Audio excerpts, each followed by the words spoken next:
అంతరాయ తిమిరోపశాంతయే శాంతపావనమచింత్య వైభవం తం నరం వపుషి కుంజరం ముఖే మన్మహే కిమపి తుందిలం మహః వసుదేవసుతం దేవం కంసచాణూరమర్ధనం దేవకీ పరమానందం కృష్ణం వందే జగద్గురుం శ్రీకృష్ణం వందే జగద్గురుం. భగవద్బంధువులకు, సత్యాన్వేషులకు, ఆత్మస్వరూపులకు శబ్ద శక్తివంతమైనటువంటి, అర్థ శక్తివంతమైనటువంటి, తాత్పర్య శక్తివంతమైనటువంటి లలితా సహస్రనామంలోకి స్వాగతం, సుస్వాగతం. శబ్దం ఇది ఎంతో శక్తిని కలిగి ఉంది అన్న విషయాన్ని మనం తెలుసుకున్నాం. భాష ఎలా ఆవిర్భవించింది? పాశ్చాత్యులు చాలామంది చెబుతూ ఉంటారు, భాష ముందుగా పక్షులను చూసి, పశువులను చూసి భౌ భౌ అంటే దాని నుంచి తీసుకున్నారు. మియావ్ అంటే, మియావ్ అనే ఒక పదం ఉంది చైనీస్లో, తీసుకున్నారు. కుక్కు అని ఇంగ్లీష్లో ఉంది, దాన్ని తీసుకున్నారు. సంస్కృతంలో కా, కహ, కోకిల, ఉలూకం ఇటువంటివన్నీ పదాలు. తర్వాత ఏం చేశారు? ఉన్నటువంటి ప్యాటర్న్స్ను బట్టి, శబ్దాలను బట్టి జిగ్జాగ్, డాజిల్ ఇలాంటి పదాలని కొన్నింటిని సృష్టించారు. తర్వాత కొన్ని రోజులకు ఏం చేశారు? ఏదన్నా కష్టపడుతుంటే, ఉదాహరణకి శ్రమ చేస్తున్నటువంటి వ్యక్తులు ఒక రకమైనటువంటి శబ్దాన్ని ఆ శ్రమ తగ్గించుకోవడానికి హైలెస్సా, హయ్యా, హైలెస్సా ఇలా చెప్తూ ఉంటారు కదా. ఇటువంటివి ప్రపంచవ్యాప్తంగా ఉన్నాయి. శ్రమ తెలియకుండా వాళ్ళు శ్రమతో పాటుగా వచ్చే శబ్దాన్ని చేస్తూ అలా కొంతమంది అక్షరాలని కనుక్కున్నారు. కొంతమంది ఏం చేశారు? వాళ్ళ ఫీలింగ్స్ని ఏదైనా జరగగానే చీచీచీ అంటారు, ఆహా, ఓహో అంటారు. ఇవన్నీ పదాలు కాదు, మనసులోంచి వచ్చినటువంటి భావాలను వ్యక్తీకరించడం. కొంతమంది పాటలు, మనసు ఆనందంగా ఉన్నప్పుడు ఏదో ఒక సౌండ్ చేయాలనిపిస్తుంది, శరీరం ఊగుతుంది, శరీరంతో పాటుగా కొన్ని స్వరాలు మనలోంచి బయటికి వస్తూ ఉంటాయి. ఈ విధంగా శబ్దం అనేక రకాలుగా పుట్టింది అని చెప్పేసి ఎంతోమంది పాశ్చాత్య పండితులు మనకు చెబుతున్నారు. కాకపోతే ఆశ్చర్యం ఏంటంటే, మనది దైవదత్తమైనటువంటిది, సంస్కృతం దైవీ భాష. ఈ భాష కూడా రెండు రకాలని మనం తెలుసుకున్నాం, వైదిక సంస్కృతం, లౌకిక సంస్కృతం. దీంట్లోంచి వచ్చినటువంటి ప్రాకృతము, తర్వాత వచ్చినటువంటి మన ద్రవిడ భాషలు, ఇవన్నీ కూడా రకరకాల భాషలన్నిటికీ కూడా మాతృరూపము సంస్కృతమే. ఇది భగవంతుడు ఇచ్చినటువంటిది. అందరూ భగవంతుడి దగ్గరికి వెళ్ళి ప్రార్థించారు. ఎలా? మాకు నిన్ను ప్రార్థించాలన్నా, స్తుతించాలన్నా కూడా మాకు సరైనటువంటి శబ్దాలు లేవు అంటే అప్పుడు భగవంతుడు అన్నాడు, నువ్వు మాట్లాడే ప్రతి అక్షరంలో నేను అర్థం పెడతాను అని చెప్పి ప్రతి అక్షరానికి దేవతలను అందించాడు. కొన్ని సమూహాలుగా వారిని తయారు చేశాడు. వారే వశిన్యాది దేవతలు. వారందరూ కలిసి ఈ ప్రపంచంలో శబ్దమే గొప్పది, ఈ శబ్దంకు ఉన్నటువంటి శక్తి చాలా ఉన్నతమైనది అని చెప్పి వాళ్ళు నిదర్శన చేయాలి, నిరూపించాలి. అదే సమయంలో అంతకంటే ముందే ఓంకారం వచ్చింది. ఆ, ఉ, మా, సృష్టి, స్థితి, లయ అనే ఈ మూడింటి ద్వారా ప్రపంచంలో గొప్ప శక్తి వచ్చింది. దీనికి అనుకున్నవాడు విశ్వామిత్రుడు. ఆయన అనుకున్నాడు, ఓం భూహు, ఓం భువః, ఓం సువః. అప్పటి వరకు ఈ మూడు వ్యాహృతులు మాత్రమే కనుక్కున్నారు. ఓం మహః అనేది ఇంకా అప్పటికి రాలేదు. సో ఓం భూహు, ఓం భువః, ఓం సువః ఈ మూడు వ్యాహృతులు ఏవైతే ఉన్నాయో, ఈ వ్యాహృతులలో ఉన్నటువంటి శక్తి ఏది అని చెప్పేసి ఆయన ఓంకారం. తర్వాత చూసింది ఏంటంటే, ఓంకారం అనే శక్తి లోపల భగవంతుడు ఉన్నాడు. ఓంకారం అనక చదివితే ఇంకేది చదవవలసినటువంటి అవసరం లేదు. ప్రపంచంలో ఉన్న శక్తి మొత్తము ఇది త్రిమూర్తులను మనకు తెలుపుతుంది. మనం ప్రతిరోజు నిద్రపోతాం, జాగృత అవస్థలో ఉంటాం, స్వప్నావస్థలో ఉంటాం. ఆ మూడు అవస్థల గురించి ఇది ఆ, ఉ, మా తెలియజేస్తుంది. అంతేకాదు, ఈ లోకం, దీని పైన లోకం, దీని కింది లోకం, ఈ మూడింటిని కూడా ఆ, ఉ, మా తెలియజేస్తుంది. మూడు రకాల అగ్నులు ఉన్నాయి. నిన్న, మొన్న, ఈరోజు మూడు రకాల కాలాలు ఉన్నాయి. భూత, భవిష్యత్, వర్తమాన కాలాలు. మన శరీరంలో మూడు భాగాలు, అగ్ని, సూర్యుడు, చంద్రుడు. ఇలా ప్రతిదీ కూడా మూడు మూడు మూడుగా విభజిస్తూ త్రిపురాలు తయారైపోయాయి. మరి శబ్దం ఎలా వస్తుంది? శబ్దం ఎలా వస్తుందంటే, అందరికీ రాది శబ్దం. మనుషులకు మాత్రమే భగవంతుడు ఇచ్చినటువంటి ఒక గొప్ప వరం. వరం అంటే ఏంటి? పరమశ్రేష్టమైన దాన్ని వరం అంటారు. ఏమిటి ఈ వరం? భగవంతుడు మనకి ఏమన్నారంటే, మీరు ఫుల్గా ఎంజాయ్ చేసుకోండి, మీకు ఒక శబ్దశక్తి ఇస్తున్నాను, మీరు మాట్లాడే ప్రతి మాట కూడా ఒక మంత్రం అవుతుంది, మీ భావనతో కనుక దాన్ని కలిపినట్లయితే మీ మాటే మంత్రం అవుతుంది అని చెప్పేసి భగవంతుడు ఏం చేశాడంటే, వశిన్యాది దేవతలని తనని స్తుతించడానికి అని చెప్పేసి లలిత సహస్రనామము మనకు అందించడం జరిగింది. ఇది ఎవరు అందించారు? మహానుభావుడైనటువంటి హయగ్రీవుడు, జ్ఞానమూర్తి. ఎవరికి అందించాడు? మహానుభావుడైనటువంటి అగస్త్యుడు. అగస్త్యుడు మానవాళికి చేసిన సేవ ఇంత అంతా కాదు. అటువంటి మహానుభావుడికి, ఆయన మనుషులకే కాదు, మనుషుల రూపంలో వచ్చినటువంటి రాముడికి కూడా ఆదిత్య హృదయ రూపంలో ఆయన సహాయం చేశాడు. అటువంటి పరమ పవిత్రమైనటువంటిది లలిత సహస్రనామము. ఇందులో మనకేమొచ్చాయి? ముందుగా వర్ణాలు. వర్ణాలు అంటే ఈ 8 మంది వశిన్యాది దేవతలు ఎవరైతే మనం చెప్పుకుంటున్నామో ఆ నుంచి అహా వరకు ఒకరు, క అనేటటువంటి గ్రూపు, చ అనే గ్రూపు, ట, త, ప అనే గ్రూప్స్ ఏవైతే ఉన్నాయో 5 యారా లావా అనే ఆ గ్రూప్కి, శేషాసాహ అనే గ్రూప్కి, ఇలా మొత్తం 8 మంది దేవతలు ఉన్నారన్నమాట. వీరందరూ కూడా నువ్వు మాట్లాడే ప్రతి మాట కూడా శక్తివంతమైనటువంటిది ఉంటుంది. అందుకే మనం భగవద్గీతలో ఏం తెలుసుకున్నాం? దేవదత్తం, దేవుడిచ్చినటువంటిది గొంతు. దానిని సరైన మాటలకే ఉపయోగించాలి, సరైన విషయాలకే ఉపయోగించాలి, సరైన పదాలే పలకాలి. బేసురు కూడా ఉన్నాయి. ఆ బేసురు మాటలు కాదు, స్వరానికి సంబంధించినటువంటి పదములు పలకాలి. సరైన ఉచ్చారణ ద్వారా భగవంతుడిని మనం ప్రార్థించాలి. అప్పుడు ఇంకా శక్తి వస్తుంది. మరి మనకు భగవంతుడికి ఏమీ తేడా లేదు. ఎన్నో విషయాలు తెలుసుకున్నాం. మనం వ్యాహృతుల గురించి తెలుసుకున్నాము, ఓంకారం గురించి తెలుసుకున్నాము. మన అసలు శబ్దం ఎలా వస్తుంది? ప్రపంచంలో అన్ని భాషల లోపల మనం తెలుసుకున్నాం. వాళ్ళందరికీ కూడా భాష అనేది మామూలుగా వచ్చేసింది. అంటే ఏదో ఒక పదం చూడడం, వెళ్ళేసి స్తంభాన్ని కొడతారు, కొడితే ఒక రకమైన శబ్దం వస్తుంది. ఒక ఇటుకను కొడతారు, ఒక రకమైనటువంటి శబ్దం వస్తుంది. అలా గుర్తించి ప్రతి వస్తువుకి వాళ్ళు కొన్ని శక్తులు ఉన్నాయని తెలియక కొన్ని శబ్దాలను తయారు చేసుకున్నారు.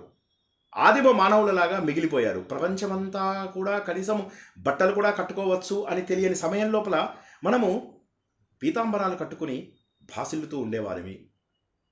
మరి ఎలాగ? నిజంగానే మన భాష అంత గొప్పదా శ్రీనివాస్ గారు? మీరు మరీ టూ మచ్గా అవునయ్యా, టూ మచ్గా మాట్లాడతా. ప్రోటో ఇండియన్, ఇండో యూరోపియన్ అని చెప్పేసి ఒక భాషని వీళ్ళు ఇమాజినరీ భాషగా సృష్టించి అందులోంచి ఎన్నో భాషలు వచ్చాయి అని చెప్పేసి చెప్పారు. అందులోపల నుంచి వచ్చినదే ఇండో ఆర్యన్ కుటుంబం మనది. ఇందులో భారతీయ భాష, ఇరానియన్ భాష, ఇరాన్ లోపల అవెస్తాన్ ఒక భాష ఉంటుంది, అదైతే యాజ్ ఇట్ ఈజ్ సంస్కృతం ఉన్నట్టే ఉంటుంది. ఆల్బేనియన్, ఇటువైపు చూసుకున్నట్లయితే కెంతుమ్ అని ఒకటి ఉంది. శతం అనేటటువంటి మన పదాన్ని కెంతుమ్, సెంట్ అని చెప్పేసి వాళ్ళకి అనరాక, షా అని అనరాక సెంట్ అని చెప్పేసి అన్నారు. శతం అంటే షంటం, కెంటుమ్ చేసేసారు, సిఈ. దాంట్లో కొన్ని భాషలు వచ్చాయి. జర్మనీ, బాల్టోస్లేవియా అంటే బల్గేరియా, స్లోవేకియా, చెకోస్లోవేకియా, ఇవన్నీ.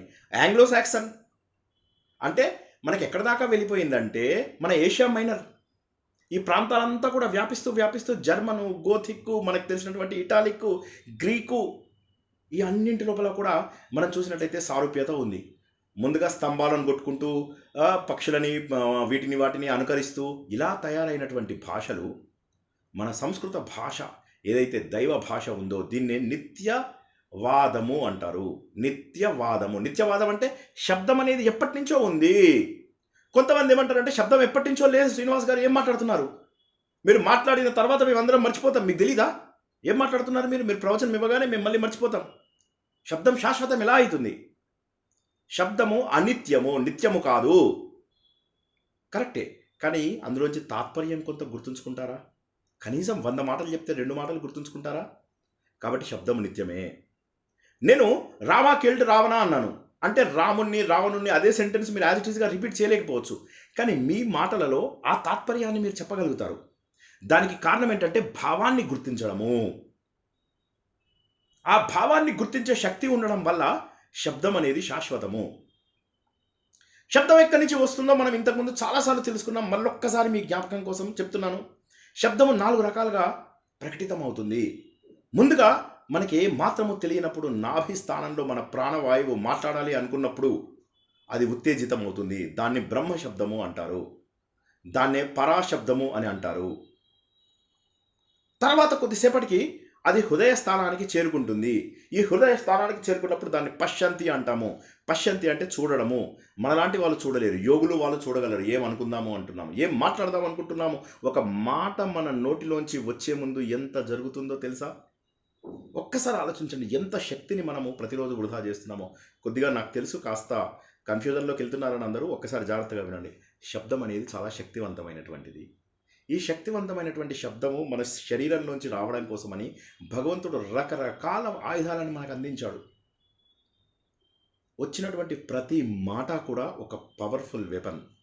దానిని మనము అనవసరమైన విషయాలకి వృధా చేయకూడదు అని చెప్పేసి భగవంతుడు చెబుతూ, ఒక మాట మనము బయటికి వచ్చే లోపల 4 అవస్థలు ఉన్నాయి అని చెప్పి తెలుసుకున్నాము. అందులో మొదటిది నాభి దగ్గర ఉన్నటువంటి పర అనేటటువంటి అవస్థ. పర తర్వాత పశ్యంతి, హృదయం దగ్గరికి వచ్చేసరికి పశ్యంతి, మనం చూడగలుగుతున్నాము, యోగులు చూడగలుగుతారు. ఏం మాట్లాడదాం అనుకుంటున్నాము అనే విషయాన్ని యోగులు గుర్తించగలుగుతారు, యోగులు చూడగలుగుతారు. తర్వాత గొంతు దగ్గరికి వస్తుంది, దీన్ని మధ్యమ అంటారు. అప్పుడు మాట్లాడే వ్యక్తికి తెలుస్తుంది నేను ఏం మాట్లాడబోతున్నానని. ఇక్కడ ఆపుకునే వాళ్ళు ఆపుకుంటారు. నాకు నోటి చివరిదాకా వచ్చింది తెలుసా అని అంటారు కదా మగవాళ్ళు ఆడవాళ్ళు కూడా. దాని మీనింగ్ ఏంటంటే అది మధ్యమ అనేటటువంటి స్థానం వరకు వచ్చింది. చివరికి పరా పశ్యంతి మధ్యమ వైఖరి. వైఖరి అంటే నోటి దగ్గరికి వచ్చింది.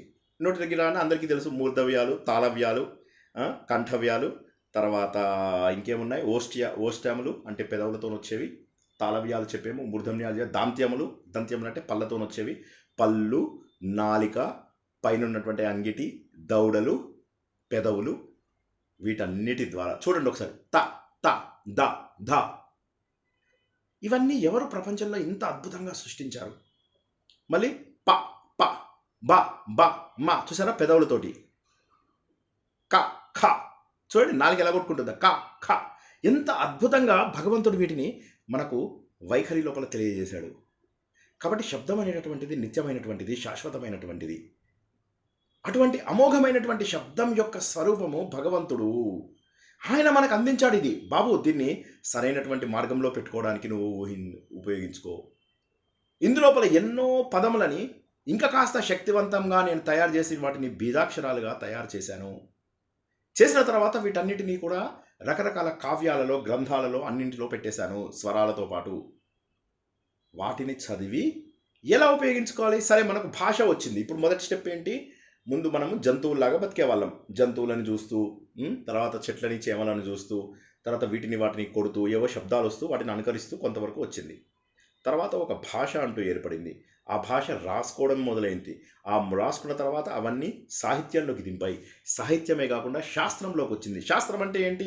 ఇంగ్లీష్లో సైన్స్ అంటారు. సైన్స్ అంటే ఏదైతే ప్రూవ్ అయిందో దాన్ని సైన్స్ అంటారు. రాజనీతి శాస్త్రం, మన కౌటిల్యుడు రాసినటువంటి రాజనీతి శాస్త్రమే కావచ్చు, అర్థశాస్త్రమే కావచ్చు, ఇవన్నీ శాస్త్రాలు. నీతి శాస్త్రం, ఆయుర్వేదం, ఇవన్నీ కూడా శాస్త్రాలు. గాంధర్వ శాస్త్రం, శిల్పశాస్త్రం, ఇలా మనకు రకరకాల సైన్స్ ఏవైతే ఉన్నాయో, అంటే ఏవైతే మనము నిరూపించగలుగుతామో వాటిని శాస్త్రాలు అంటారు. ఆ నిరూపించగలిగేవన్నీ కూడా బయట ప్రపంచంలోకి వచ్చేసాయి. ఈ విధంగా అక్షరములని వర్ణములు అంటారు. ఈ వర్ణములు స్వరాలని, వ్యంజనాలని 2 రకాలు. వీటి యొక్క ఉచ్చారణ మీరు రాగిణి మేడం దగ్గర ఆల్రెడీ అందరూ నేర్చుకున్నారు కాబట్టి వాటి గురించి నేను ప్రత్యేకంగా ఉచ్చారణల గురించి చెప్పాల్సినటువంటి అవసరం లేదు. కానీ మీ అందరికీ అట్లీస్ట్ తెలుసు అని భావిస్తున్నాను. కాబట్టి ఈ రకరకాల ఉచ్చారణలు మన గొంతు కనుక చూసుకున్నట్టయితే ఈ భాగంలో మన వైఖరి కనిపిస్తుంది. వాడి వైఖరి నాకు నచ్చలేదు. ఆ వైఖరి అంటే ఏంటంటే వాడు మాట్లాడే మాట. ఒక వ్యక్తిని వారు మాట్లాడేటటువంటి మాట ద్వారా మనం వారిని జడ్జి చేస్తాము. వారు ఎటువంటి వారు అని చెప్పేసి ఒక నిర్ధారణకి వస్తాము. పరా పశ్యంతి మధ్యమ వైఖరిలో సాధన చేసినట్లయితే మనము పశ్యంతి వరకు వెళ్ళవచ్చు. ఇంకా సాధన చేసినట్టయితే పరా బ్రహ్మస్థానానికి వెళ్ళచ్చు. భగవంతుడు ఎన్ని రకాల శాస్త్రాలు ఎందుకు ఇచ్చాడో తెలుసా? ఎందుకు ఇచ్చాడంటే, బాబు ఇన్ని రకాల శాస్త్ర సారము నేనే, ఇన్ని రకాల శాస్త్ర సారము నేనే అని చెప్పి చెప్పడానికి. ఓకే, ఒక్కసారి ఆపి మిమ్మల్ని 2-3 క్వశ్చన్స్ వేస్తాను. ఎందుకంటే నా కాఫీ 3 చుక్కలు మిగిలింది, ఏమనుకోవద్దు, చల్లారిపోతుంది. నేను మిమ్మల్ని ప్రశ్నలు అడుగుతూ ఆ 3 ముక్కలు తాగేస్తాను. భాష ఎలా ఏర్పడింది? ఎవరైనా చెప్పండి. పాశ్చాత్యుల భాష ఎలా ఏర్పడింది? హిందువుల భాష ఎలా ఏర్పడింది? ఎవరైనా చెప్పండి. అమ్మయ్య, ఎవరు వినట్లేదని తెలిసిపోయింది. నా గొంతు వినిపిస్తుందా? ఒక్క నిమిషం. ఇది ఎందుకో రావడం లేదా, సౌండ్ రావడం లేదా నాకు. ఎవరైనా మాట్లాడండి, నాకు ఏమీ వినిపించడం లేదు. శబ్దంలో నుంచి వచ్చిందండి మన భాష దేవదత్తం. ఎక్కడి నుంచి వచ్చిందంటారు? ఎవరిచ్చారు? భగవంతుడు శివుడు. ఓకే, డమరుకంలో నుంచి, డమరుక శబ్దంలో నుంచి మనకి అక్షరాలు వచ్చాయి. వసిన్యా దేవతలకు అప్పగించారు. వాళ్ళు మనకి లలిత సృష్టి చేపారు. లలిత ఎవరికి ఇచ్చారు? ఎవరైనా మీరు ఆగండి, ఇంకెవరైనా చెప్పచ్చు. మీరు కాకుండా ఇంకెవరైనా. మహర్షి అగస్త్య మహర్షి చెప్పింది. హయగ్రీవుడు మహర్షి కాదు, హయగ్రీవుడు విష్ణుమూర్తి అవతారము. ఓకే, ఆయన. Okay, very good. తర్వాత పాశ్చాత్యులకు సంబంధించినంత వరకు భాష ఎలా ఏర్పడింది? ఎవరైనా చెప్పండి. మనకు సంబంధించినంత వరకు అది దేవుడిచ్చాడు. జంతువుల దీంతో అంటే అంటే ఆవు ఆ విధంగా అట్లా వచ్చింది, జంతువుల నుండి అన్నట్టుగా చెప్పినారు సార్. కరెక్ట్. తర్వాత భాష మన ఇప్పుడు నెక్స్ట్ ఇంకెవరైనా చెప్పని వాళ్ళు చెప్పండి. ఇప్పుడు మన శరీరంలోంచి ఒక మాట పైకి రావాలంటే ఎలా వస్తుంది? ఎవరైనా చెప్పండి. అంటే నాభి ద్వారా వస్తుంది, అట్లాగే మన గొంతుకు ద్వారా కూడా వస్తుంది, మన అంటే ముఖ ద్వారా కూడా. అంటే ఇప్పుడు మీరు ఇప్పుడిప్పుడే చెప్పారు కదా సార్, నాభి ద్వారా వస్తే దాన్ని పర అంటారు, హృదయం ద్వారా వస్తే పశ్యంతి అంటారు, అలాగే గొంతుకు నుంచి వస్తే మధ్యమ అవుతుంది. వైఖరి ఏమోని దంతాలు, తర్వాత లిప్స్, తర్వాత జాస్ ఇవన్నీ ద్వారా వస్తే దాన్ని శబ్ద స్వరూపం మటుకు భగవంతుడే ఈ రూపాల్లోని అదే ఇన్ని విధాలుగా మనకి అందజేస్తారు శబ్దాన్ని. ఆయన అంటే ఆ పవర్ అన్నది శబ్ద స్వరూపం భగవంతుడు కనుక ఆ పరబ్రహ్మ స్థానాన్ని ఈ విధాలుగా మనకు అందజేస్తారు. వండర్ఫుల్. ఇప్పుడు పరాపశ్యంతి మధ్యమ వైఖరి అని ఏదైతే చెప్పుకున్నామో అందులోపల మనము అంటే ఒక వక్త ఏ క్షణంలో తను ఏం మాట్లాడుతున్నానో గుర్తిస్తాడో చెప్పగలరా? వక్త అంటే మాట్లాడే వ్యక్తి. ఇప్పుడు ఫర్ ఎగ్జాంపుల్ శ్రీనివాస్ మాట్లాడుతున్నాడు, ఆయన ఎప్పుడు గుర్తించగలిగాడు నేనేం మాట్లాడుతున్నాను అనేది?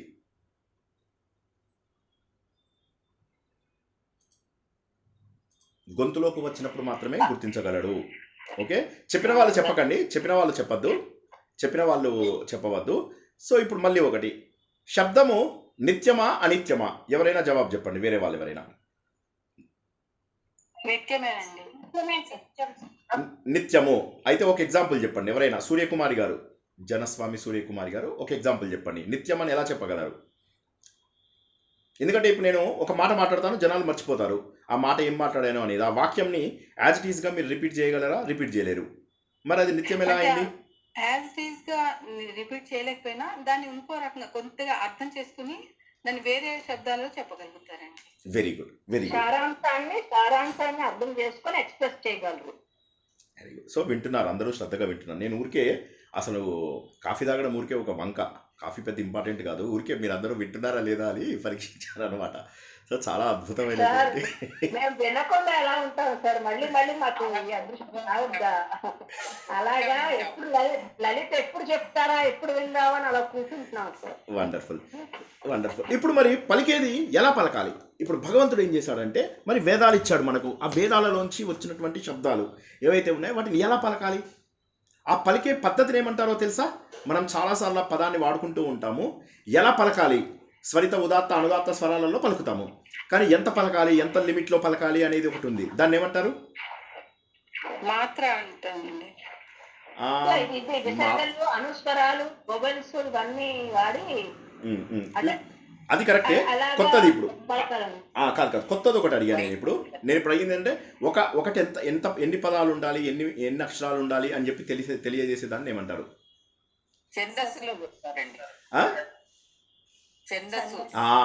Correct, correct.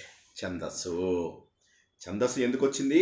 వేదములని అర్థం చేసుకోవడం అంటే మామూలు జనాలకి కష్టమైపోయింది. కాబట్టి వేదాన్ని అర్థం చేసుకోవడానికి 6 రకాలుగా భగవంతుడు మనకు శక్తిని అందజేశాడు. ఆ శక్తి లోపల మనం ఏం తెలుసుకుంటాము? మొదటిదేమో ఛందస్సు. అంటే మొదటిదని కాదు, ముఖ్యమైనటువంటిది ఛందస్సు. ఎందుకంటే ఎంత పలకాలి, ఎంత సరిగ్గా పలకగలుగుతాము. అనుష్ఠు ఛందస్సు, త్రిష్ఠు ఛందస్సు, జగతి, పంక్తి, వీటన్నింటినీ కూడా మళ్ళీ ఏం చేశాడు? సూర్యుడు ఎవరైతే ఉన్నారో సూర్య భగవానుడు ఆయన 7 గుర్రాలుగా. సూర్యుడు 7 గుర్రాల పేర్లు ఎవరికైనా జ్ఞాపకం ఉన్నాయా ఇందులో? ఎవరికైనా? నేను దానికి ఒక పంక్తి వృష్ణిక్, జగతి పంక్తి వృష్ణిక్, జేడిజి అనే స్టెప్ ఉంటారు కదండి sir.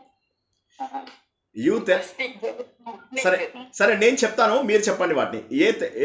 A Telangana, U BJP. A Telangana TG, U BJP. అనుష్టుప్ ఛందస్సు చెప్పండి. అనుష్టుప్, త్రిష్టుప్, తెలంగాణ, జగతి పంక్తి వృష్ణిక్, యు అంటే వృష్ణిక్ కాదు, వృష్ణిక్. ఓకే, తర్వాత జి అంటే గాయత్రి. ఓకే, ఏ తెలంగాణ, ఏ అనుష్టుప్, టి త్రిష్టుప్, జి గాయత్రి, యు ఉష్ణిక్, తర్వాత బీజేపీ బృహతి, జగతి, పంక్తి.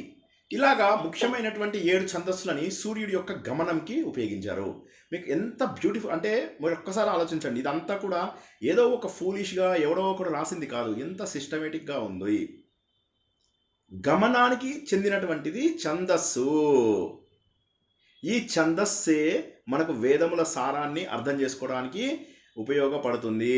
ఇప్పుడు మీకు అర్థమైందా? 158వ శ్లోకం ప్రారంభించడానికి ఇంత కథ అన్నమాట. ఛందస్సు యొక్క సారము, వేదముల యొక్క సారము. ఇప్పుడు ఛందస్సు అంటే మనం నారాయణీయంలో చాలా ఛందస్సు 28 చదువుకుంటాం కదా.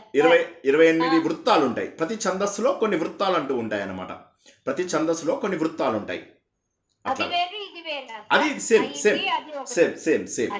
సేమ్ కాకపోతే వృత్తాలంటే ఇంకా డీటెయిల్గా అనమాట, ఇంకా డీటెయిల్గా. ఇప్పుడు మీకు ఒకటి తీసుకున్నట్టయితే అనుష్టుప్ ఛందస్సు ఏదో తీసుకుని అందులో మీకు ఏముంటాయి, మీకు కొన్ని ఛందస్సులలో, త్రిష్టుప్ ఛందస్సులలో వీటిలో మీకు ఉపేంద్ర వజ్ర, ఇంద్ర వజ్ర, ఉపజాతి, వసంత తిలక, ఇవన్నీ మీరు విన్నవే. చాలా రకాల వృత్తములు అని అంటారు. అంటే ఒకే ఛందస్సులో మళ్ళీ రకరకాల ఈ శ్లోకాలు, స్తోత్రాలు, మీరు కొన్ని వందల స్తోత్రాలు మీరు విన్నవే కనిపిస్తాయి మీకు. ఒకరోజు వాటి గురించి ఇంకా విపులంగా తెలుసుకుందాం.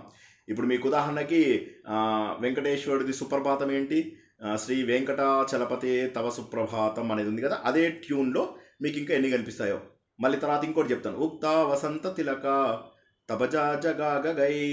ఇది ఎలా ఉంది? వెంకటాచలపతే తవ సుప్రభాతం. అవునా? సో ఇలాగా ఇవన్నీ కూడా ఆ గణములతో తయారైనటువంటి ప్రతి గణము మళ్ళీ స్వరములు, మాత్రలుగాను ఇలా మిగిలి దాని నుంచి శిక్ష అనేటటువంటిది ఒకటి వచ్చింది. శిక్ష, వ్యాకరణం. శిక్ష అంటే ఎలా పలకాలి అని చెప్పేది, ఉచ్చారణకు సంబంధించినటువంటిది. ఎంత డిస్టెన్స్ ఉండాలి అనేదాన్ని ఛందస్సు అంటారు. వ్యాకరణం అనేదాన్ని గ్రామర్ అంటారు. ఇప్పుడు మిగతా భాషలు ఎంతగా మారినప్పటికీ కూడా సంస్కృత భాష మారలేదు. దానికి కారణం ఏంటంటే వేదాన్ని అర్థం చేసుకున్న జనాలు, అది విన్నవాళ్ళు లేరు, ఉన్న వాళ్ళందరూ కూడా మర్చిపోయారు. కొద్దిమందికి మాత్రము ట్రాన్స్ఫర్ అవుతుండేది. ఆ ట్రాన్స్ఫర్ అయిన వాళ్ళు జ్ఞాపకం ఉంచుకోకుండా వదిలేశారు. నేను అదే చెప్తున్నాను, మనం ఎంత అదృష్టవంతులమో అంత దురదృష్టవంతులం. ఎందుకు దురదృష్టవంతులమో అంటే ఆ జ్ఞానాన్ని మనము తర్వాత తరాలకి తీసుకెళ్ళలేకపోయాం. వేదవ్యాసుడు లాంటి మహానుభావుడే హీ గేవ్ అప్, వదిలేసి ఆయన ఏమన్నాడంటే, అయ్యయ్యో ఇది ఇంకా నేను చేయలేకపోతున్నానే, సరే ఈ సారాన్ని పురాణాల రూపంలో ఇద్దామని పాపం అప్పుడు ఆయన పురాణాల రూపంలో అందించారు. ఎందుకంటే వేద జ్ఞానం పోయింది మనకు. వేదాలలో ఉన్న ఛందస్సులు పోయాయి, వేదాలలో ఉన్నటువంటి స్వరాలు పోయాయి. అప్పుడు పాణిని మహానుభావుడు, తర్వాత పతంజలి, వీళ్ళందరూ ఏం చేశారంటే రకరకాల వరరుచి, వీళ్ళందరూ ఏం చేశారంటే అందులో ఉన్నటువంటి గ్రామర్ అంతా కూడా సిస్టమేటిక్గా రాసి ఇక ఈ భాషను దీన్ని దాటకుండా చేశారన్నమాట. దానిని లౌకిక సంస్కృతం అంటారు. ఇప్పటివరకు మనం మాట్లాడుకున్న దాన్ని వైదిక సంస్కృతం అని, అంటే వేదాలలో ఉన్న సంస్కృతం అని. మనకి ఇప్పుడు ఏదైతే ఫిక్స్డ్ అయిందో దాన్ని లౌకిక సంస్కృతం అని అంటారు. ఈ లౌకిక సంస్కృతం నుంచి రకరకాల డయాలెక్ట్స్ వచ్చాయి. డయాలెక్ట్స్ అంటే ఏమంటారు? మాండలికాలు. ఈ మాండలికాలు ఏంటంటే ప్రాకృత భాషలు అంటారు. పైశాచ భాష, ఇవన్నీ విన్నారా మీరు? పైశాచ భాష, శౌరసేని, తర్వాత పాంచాలి, వైదర్భి, మహారాష్ట్రి, ఇవన్నీ కూడా మీకు ప్రాకృత భాషలు. ప్రాకృత భాషలు సంస్కృతంలోంచి తీసినవే. పాలి అనే ఒక భాష ఉంది మన ఇటువైపు సౌత్ ఇండియాలో, పాలి. ఇవన్నీ కూడా ప్రాకృత భాషలు. కానీ గుర్తుంచుకోండి, దేవుడిచ్చిన భాషలోంచే ఇవన్నీ తీసాం. మనం ఏం కొత్తగా తయారు చేయాలి. వేరే దేశాల వాళ్ళు పాపం వాళ్ళకి భాష లేదు, ఏం లేదు, ఏ అనేవాళ్ళు. మనం వాళ్ళకి మనం మన భాషలోంచి ఎన్నో పదాలు ఇచ్చాం. ఇంగ్లీష్ మన భాషలోంచి పుట్టింది, మన భాషలాగానే ఉంటుంది జర్మనీ లాంగ్వేజ్. కాబట్టి ఏంటంటే దురదృష్టం ఏంటో తెలుసా అందరికీ? అందరూ గుర్తుంచుకోండి మాట, మనం ఎంత అదృష్టవంతులమో తెలియకపోవడమే దురదృష్టం.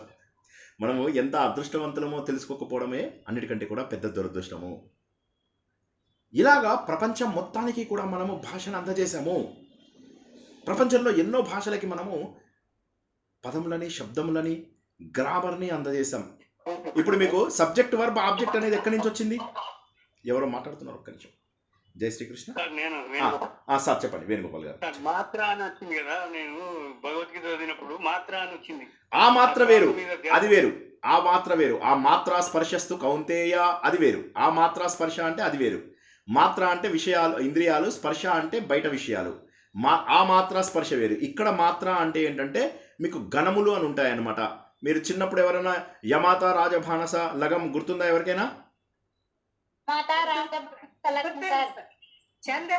ఛందస్సులో వస్తుంది. అందులోపల 2 గురువులు ఏవైతే ఉంటాయో ఆ 2 గురువుల శబ్దాలని వాటిని మనం మాత్రలు అంటాం అన్నమాట. 2 గురువుల శబ్దం అంటే 2 లఘువులు కానీ, 2 లఘువులు లేదా ఒక గురువుని మాత్ర అనేది అంటారు. నేను ఎగ్జాక్ట్గా తెలియదు, 2 గురువుల 2 లఘువుల అని.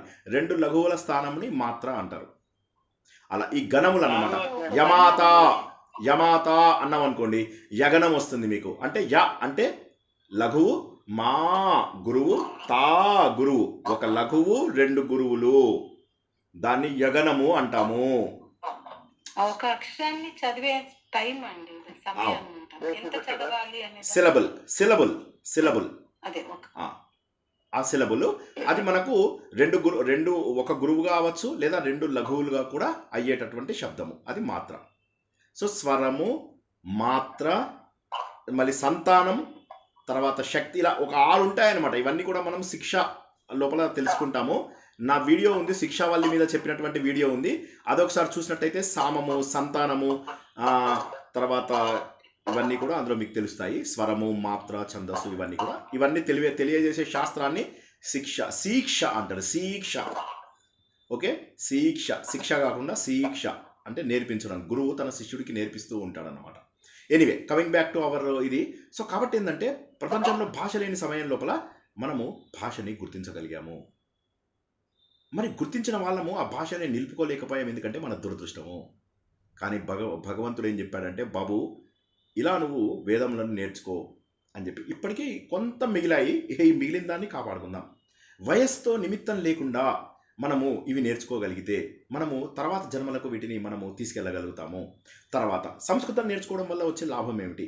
సంస్కృత భాషతోటి వచ్చేటటువంటి ఉచ్చారణ ప్రపంచంలో ఇంకా ఏ భాషలోనూ రాదు. తర్వాత సంస్కృత భాషలో ఉన్నటువంటి పదములు ఇంకా వేరే ఏ భాషలోనూ కూడా లేవు. సరళ సంస్కృతము తయారైనప్పటికీ ఇప్పటికీ మనం ఇక మాస్టర్స్ అయ్యే అవకాశం లేదు.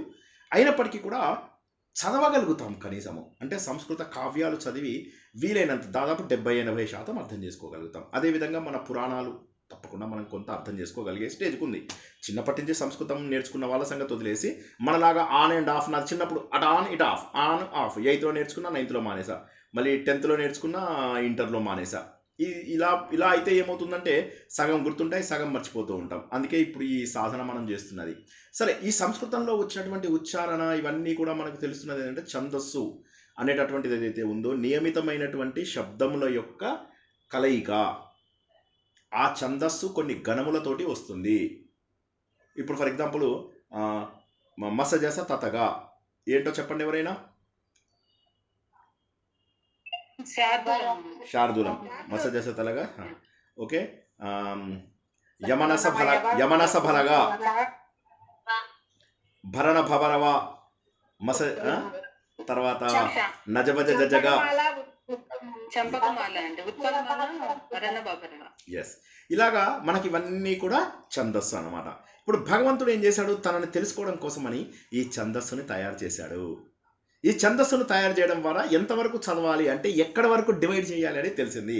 158వ శ్లోకం లోపల అదే ఛందస్సారా. ఇప్పుడు అర్థమైందా? ఒక్క పదంకి ఎందుకు ఇంతసేపు 20 నిమిషాలు ఎందుకు చెప్పానో అర్థమైందా?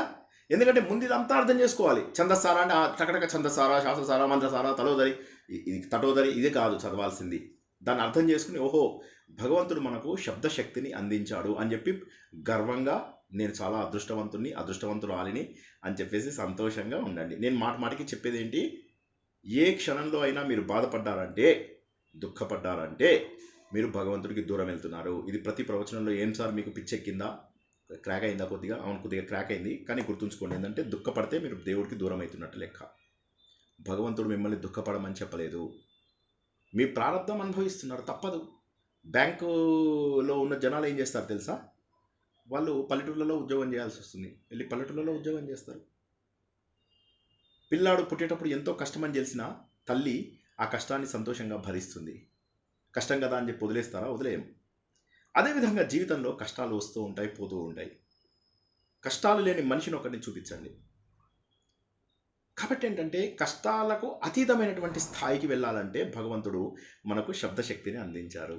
ఆ శబ్దశక్తిని తాత్పర్య శక్తితో తెలుసుకుంటే, మళ్ళొకసారి చెప్తున్నా, ప్లీజ్ జాగ్రత్తగా వినాలి. శబ్దశక్తిని తాత్పర్య శక్తితో తీసుకుంటే, ఎవరైనా ఒక్కసారి నేను అన్నమాట రిపీట్ చేయగలరా?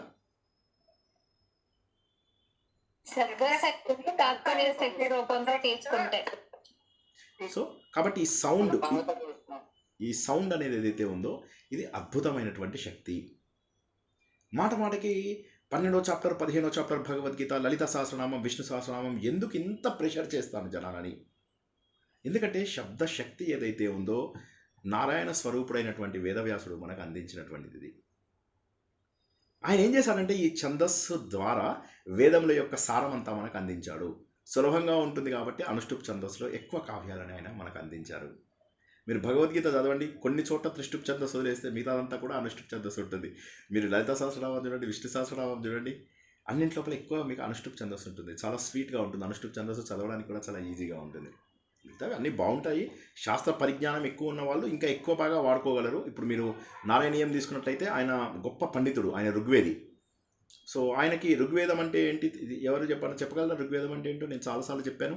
ఎవరైనా? ఏ రామ్, ఋగ్వేదంలో ఏముంటుందని చెప్పాను నేను చాలాసార్లు చెప్పాను. ఎవరైనా ఒక్కళ్ళు? రుక్కులు ఉంటాయి. రుక్కులు అంటే మంత్రములు. సామవేదంలో సాంగ్స్ ఉంటాయి అని చెప్పినారు సార్. యజుర్వేదంలో యజస్సులు ఉంటాయి అంటే మంత్రం లేదండి, అవి కూడా కాదు. యజ్ఞ ప్రక్రియని యజుర్వేదము అని చెప్పేసి అంటాము. యజ్ఞ ప్రక్రియము, వాటిని మంత్రములు అనకూడదు. ఏమనకూడదు? మంత్రములు అనకూడదు.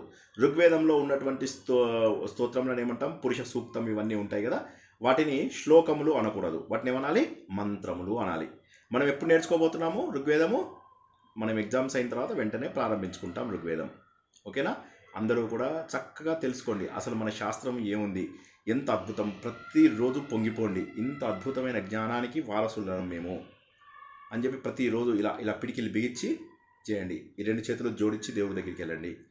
దేవుణ్ణి మర్చిపోకూడదు. ఎట్టి సమయంలో, ఎట్టి పరిస్థితులలో కూడా భగవంతుడిని నెగ్లెక్ట్ చేయకండి. ఏది జరిగినా భగవంతుడి యొక్క తెలివితేటలే.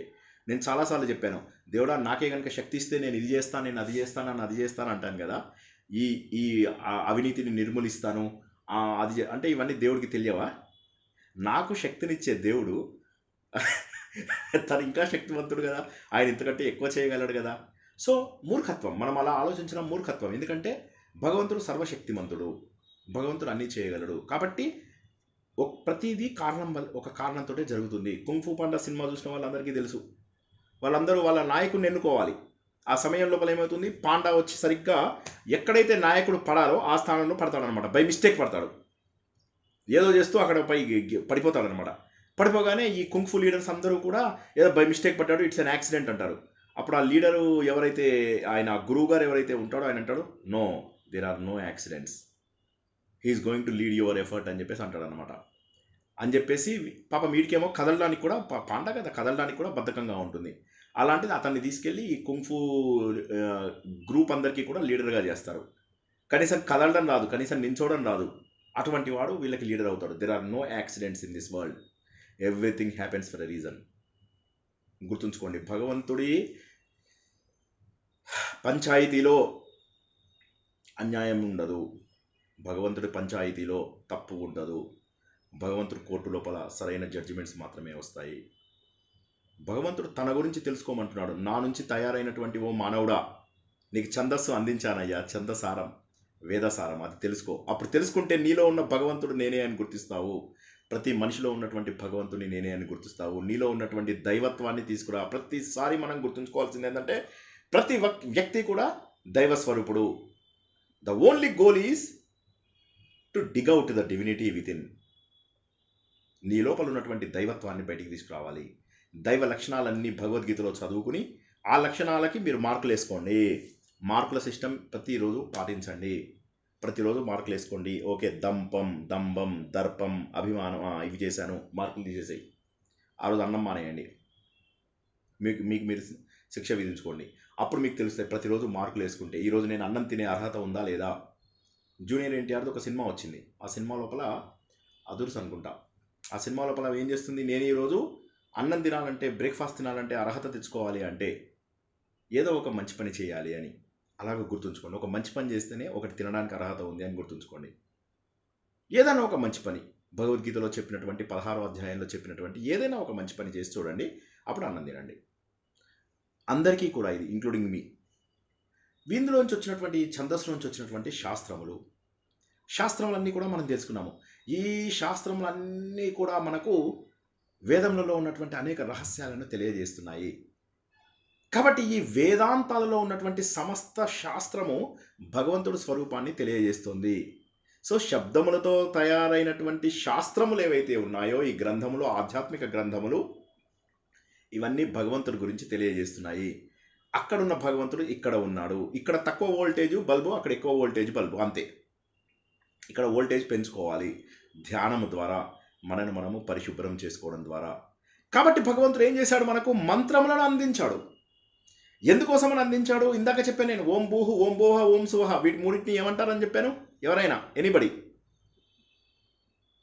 ఎవరు, ఎనీబడి? వ్యాహృతులు అంటారండి. Very good. సూర్యకుమారి గారు, శైలజ గారు, కరెక్ట్. వ్యాహృతులు అంటారు. ఈ వ్యాహృతుల నుంచి గాయత్రి మంత్రాన్ని తెలుసుకున్నటువంటి మహానుభావుడు ఎవరు? విశ్వామిత్రుడు. అసలు పేరేంటి? కౌశికుడు. కౌశికుడు వాళ్ళ డాడీ పేరేంటి? గాదిరాజు. Super super. సో సంతోషం, అందరూ వింటున్నారు అట్లీస్ట్. సో అటువంటి మహానుభావుడైనటువంటి విశ్వామిత్రుడు ఈ వ్యాహృతులలోంచి వచ్చినటువంటి శక్తిని, అంటే ఈ ప్రపంచంలన్నింటినీ కూడా తలములు అంటారు. ఏమంటారు? తలములు. రసాతలము, పాతాళము, అతల, వితల, సుతల, మహాతల, తలాతల, రసాతల, పాతాళ, ఈ తలములు అన్నీ కూడా తన ఉదరములలో కలిగి ఉన్నటువంటి భగవంతుడు. మనము 158వ శ్లోకం యొక్క అర్థాన్ని తెలుసుకుంటూ, భగవంతుడు, ఈ ప్రపంచమంతా వ్యాపించి ఉన్నటువంటి భగవంతుడు శబ్దశక్తి ద్వారా శాస్త్రములను అందించి, ఆ శాస్త్రములలో ఉన్న సారము తనే అని చెప్పేసి తెలియజేసి మనకు కొన్ని మంత్రములను అందించాడు. ఆ మంత్రముల యొక్క శక్తి తనే. ఒక మంత్రముని సరైన ఉచ్చారణ, సరైన పద్ధతుల ద్వారా చేయడం ద్వారా కొంత శక్తి ఉత్పన్నమవుతుంది. ఎలా ఉత్పన్నమవుతుంది అనే దానికి ఎగ్జాంపుల్ చెప్పాను చాలాసార్లు. ఎవరైనా ఒక్క ఎగ్జాంపుల్ చెప్పగలరా?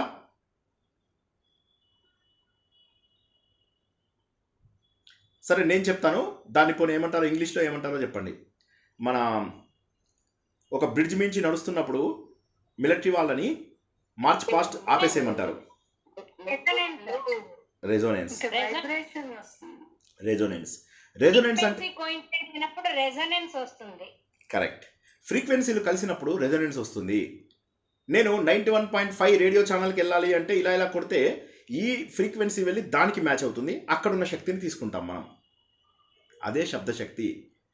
భగవంతుడు ఏమంటున్నాడు అంటే, నువ్వు ఆ స్థాయికి వెళ్ళినట్లయితే నీకు నా లక్షణాలు వస్తాయి అంటున్నాడు. ప్లీజ్ జాగ్రత్తగా వినాలి ప్లీజ్.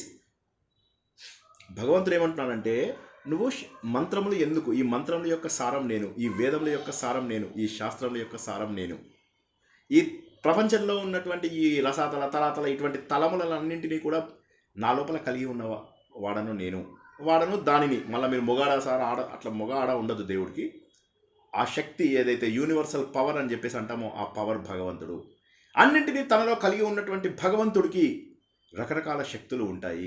ఆ శక్తుల లోపల భగవంతుడికి భగ అంటే 6 లక్షణాలు ఉంటాయి అని చెప్పి మనం తెలుసుకున్నాము. అందులో ఒకటైనటువంటి గొప్పదైనటువంటి యశస్సు అంటే కీర్తి, వైభవము, ఎప్పటికీ చనిపోని లక్షణము, అమృతత్వము, ఈ 3 కూడా నీకు అందిస్తాను అంటున్నాడు. ఒక్కసారి మళ్ళీ ఈ శ్లోకంలో ఏమన్నారో జాగ్రత్తగా తెలుసుకుందాం. ఈ వర్ణములు, వర్ణం అంటే ఏంటని చెప్పాను, అక్షరములను వర్ణములు అంటారని చెప్పి మనం తెలుసుకున్నాం.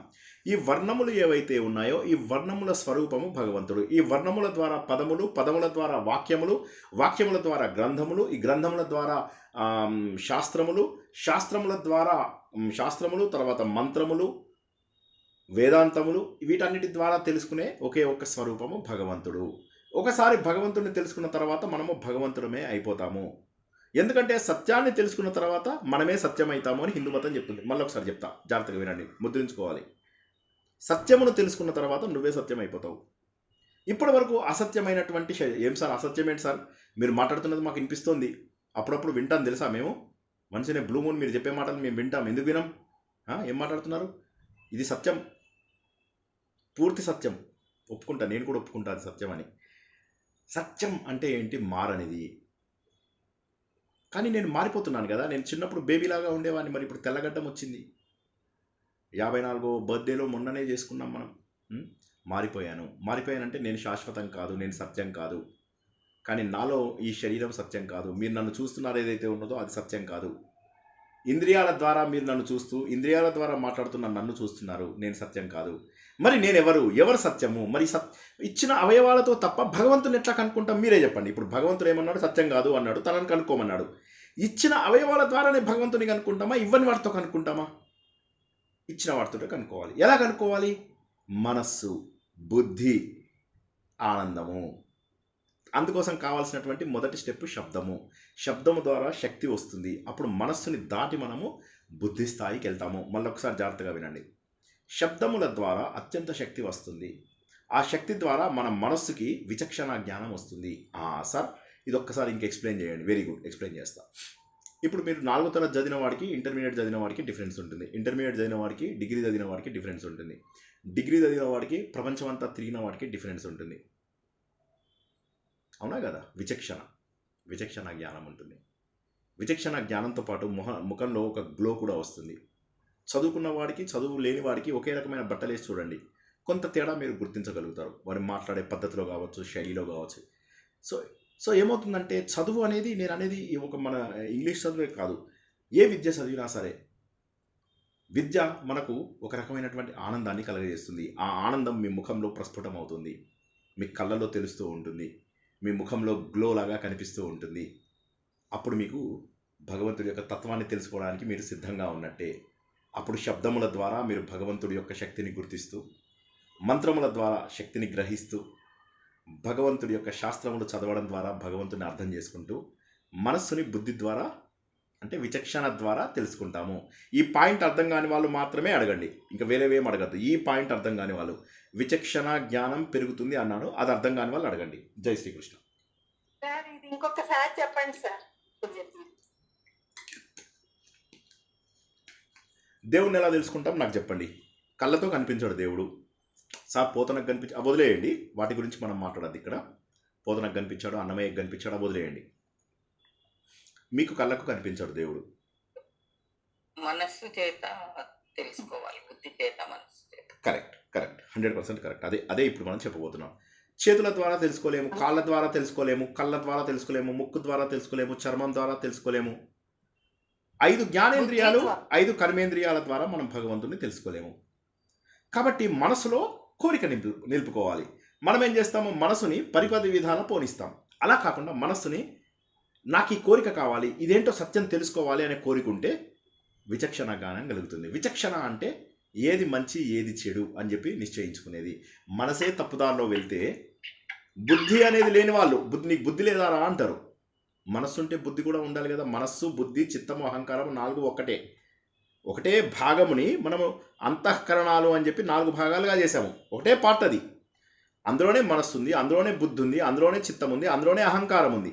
అహంకారం అంటే పొగరు కాదు, నేను అనే భావన. నేను శ్రీనివాసు, నువ్వు శ్రీనివాసు, నువ్వు ఇందిరాదేవి, నువ్వు కళ్యాణి కొత్తూరు, నువ్వు టీవీ మనీ, ఇవన్నీ కూడా ఏవైతే ఉన్నాయో దీన్ని అహంకారము అంటారు. అహంకారం అంటే ఒక వ్యక్తిని మరొక వ్యక్తికి సెపరేట్ చేసేదాన్ని అహంకారము అంటారు. మరి అలాంటప్పుడు ఈ నాలుగింటిని అంతఃకరణాలు, బాహ్యకరణాలు అంటే బయటకు చేసేవి, అంతఃకరణాలు అంటే లోపలి నుంచి మనము గుర్తించేవి.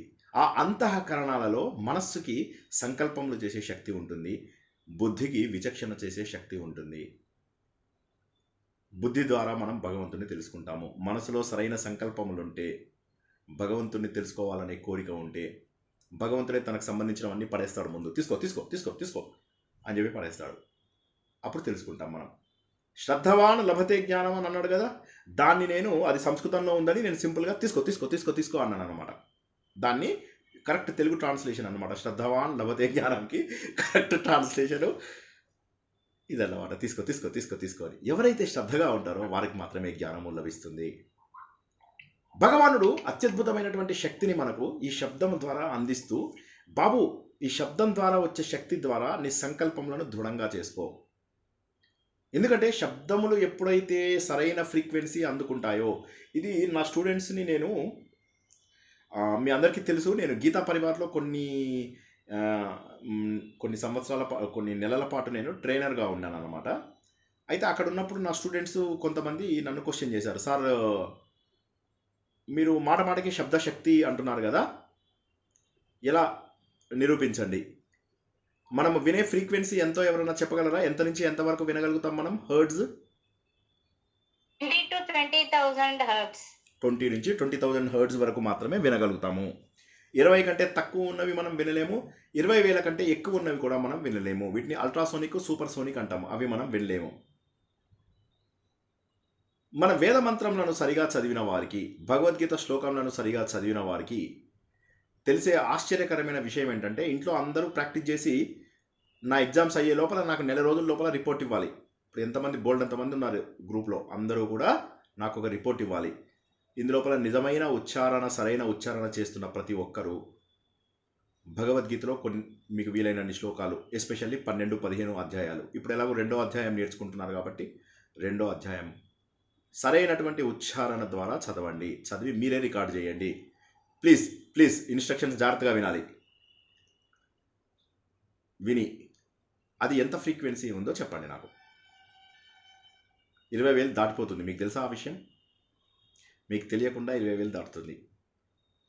ప్రతి ఒక్కరూ నాకు రిపోర్ట్ పంపించండి.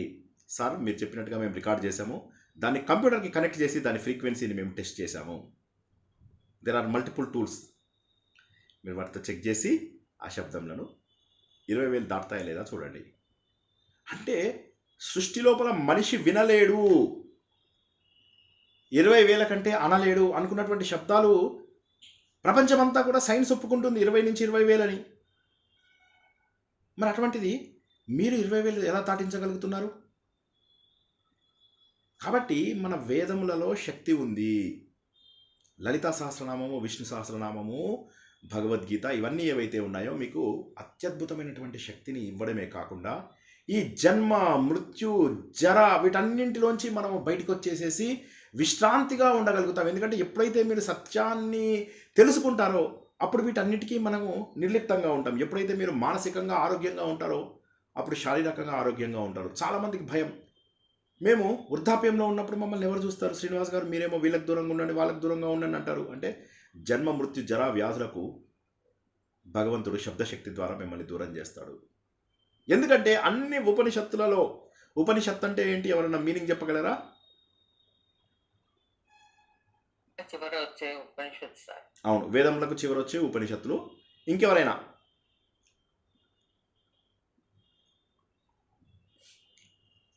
ఉపనిషత్ అంటే ఉప అంటే సమీపము, నిషత్ అంటే కూర్చుని నేర్చుకునేది. ఉపనిషత్ అలా అంటే దగ్గర, గురువు దగ్గరగా కూర్చుని నేర్చుకునేది. అంటే భగవంతుడు ఏం చేశాడంటే తన స్వరూపాన్ని గురువులలో పెట్టాడు. గురువులు అంటే మళ్ళీ నాలాంటి గురువులో లేకపోతే పీఠాధిపతులు ఇలా చేయి, వాళ్ళని మళ్ళీ తప్పర్థం చేసుకోకండి దయచేసి. మీరు మంచిగా అర్థం చేసుకోకపోయినా పర్వాలేదు కానీ తప్పుదారిలో వెళ్ళకండి దయచేసి. పూర్వకాలంలో ఉండేటటువంటి గురువులందరూ ఎలా ఉండేవారంటే వారందరూ కూడా దగ్గర కూర్చోబెట్టుకుని శిష్యులకు నేర్పిస్తుండేవారు. ఆ ఉపనిషత్తులన్నింటిలో కూడా చెప్పినటువంటిది ఏంటి తెలుసా? జన్మ, మృత్యు, జర, వ్యాధులు ఏవైతే ఉన్నాయో వీటన్నింటి నుంచి మనం దూరం వెళ్తాము. ముసలితనంలో వచ్చే బాధలు ఇంకా ఇంకా పెరిగేవే కానీ తగ్గవు. వాటన్నింటి నుంచి మనం విముక్తి పొందాలి, విశ్రాంతి చెందాలి. అదే మనకు 159వ శ్లోకంలో చెప్తున్నారు. బాబు, అక్షర స్వరూపము భగవంతుడు, క్షరము కానటువంటి స్వరూపుడు. అందుకే హిందూ మతం లోపల అక్షరాలని, వర్ణములని ఏమంటాము? అక్షరములు అంటాము. క్షరములు కానివి, ఎప్పటికీ కూడా నాశనం కానివి, నిత్యమైనటువంటివి. ఓవెల్స్ అంటే దానికి మీనింగ్ ఏమీ లేదు, కానీ మనకు అక్షరము అంటాము. వర్ణస్వరూపిణి, భగవంతుడు వర్ణస్వరూపిణి. రుద్దామ వైభవ, అత్యంత వైభవం కలిగినటువంటి భగవంతుడు. భగవంతుడి యొక్క లక్షణాలను మనము పొందాలి అంటే, భగవంతుడి యొక్క సారాన్ని తెలుసుకున్నట్లయితే, ఉపనిషత్తులలో చెప్పబడినటువంటి భగవంతుడు గురించి తెలుసుకున్నట్లయితే, ఉపనిషత్తులని ఎందుకన్నాడు సార్? ఉపనిషత్తుల కంటే ముందు ప్రతి వేదంలో బ్రాహ్మణము, సంహిత, బ్రాహ్మణము, అరణ్యకము, ఉపనిషత్తు. సంహిత, బ్రాహ్మణము, అరణ్యకము, ఉపనిషత్తు. సంహిత, బ్రాహ్మణము, అరణ్యకము, ఉపనిషత్తు. సంహిత, బ్రాహ్మణము, అరణ్యకము, ఉపనిషత్తు. 4 వేదాల్లో ఉన్నాయి కదా సార్. మీరు ఉపనిషత్తుల గురించి ఎందుకు మాట్లాడుతున్నారు? మొదటి 3 భాగాలు సంహిత, బ్రాహ్మణము, అరణ్యకం గురించి ఎందుకు మాట్లాడటం లేదు? ఎందుకంటే అవి కర్మకాండలు.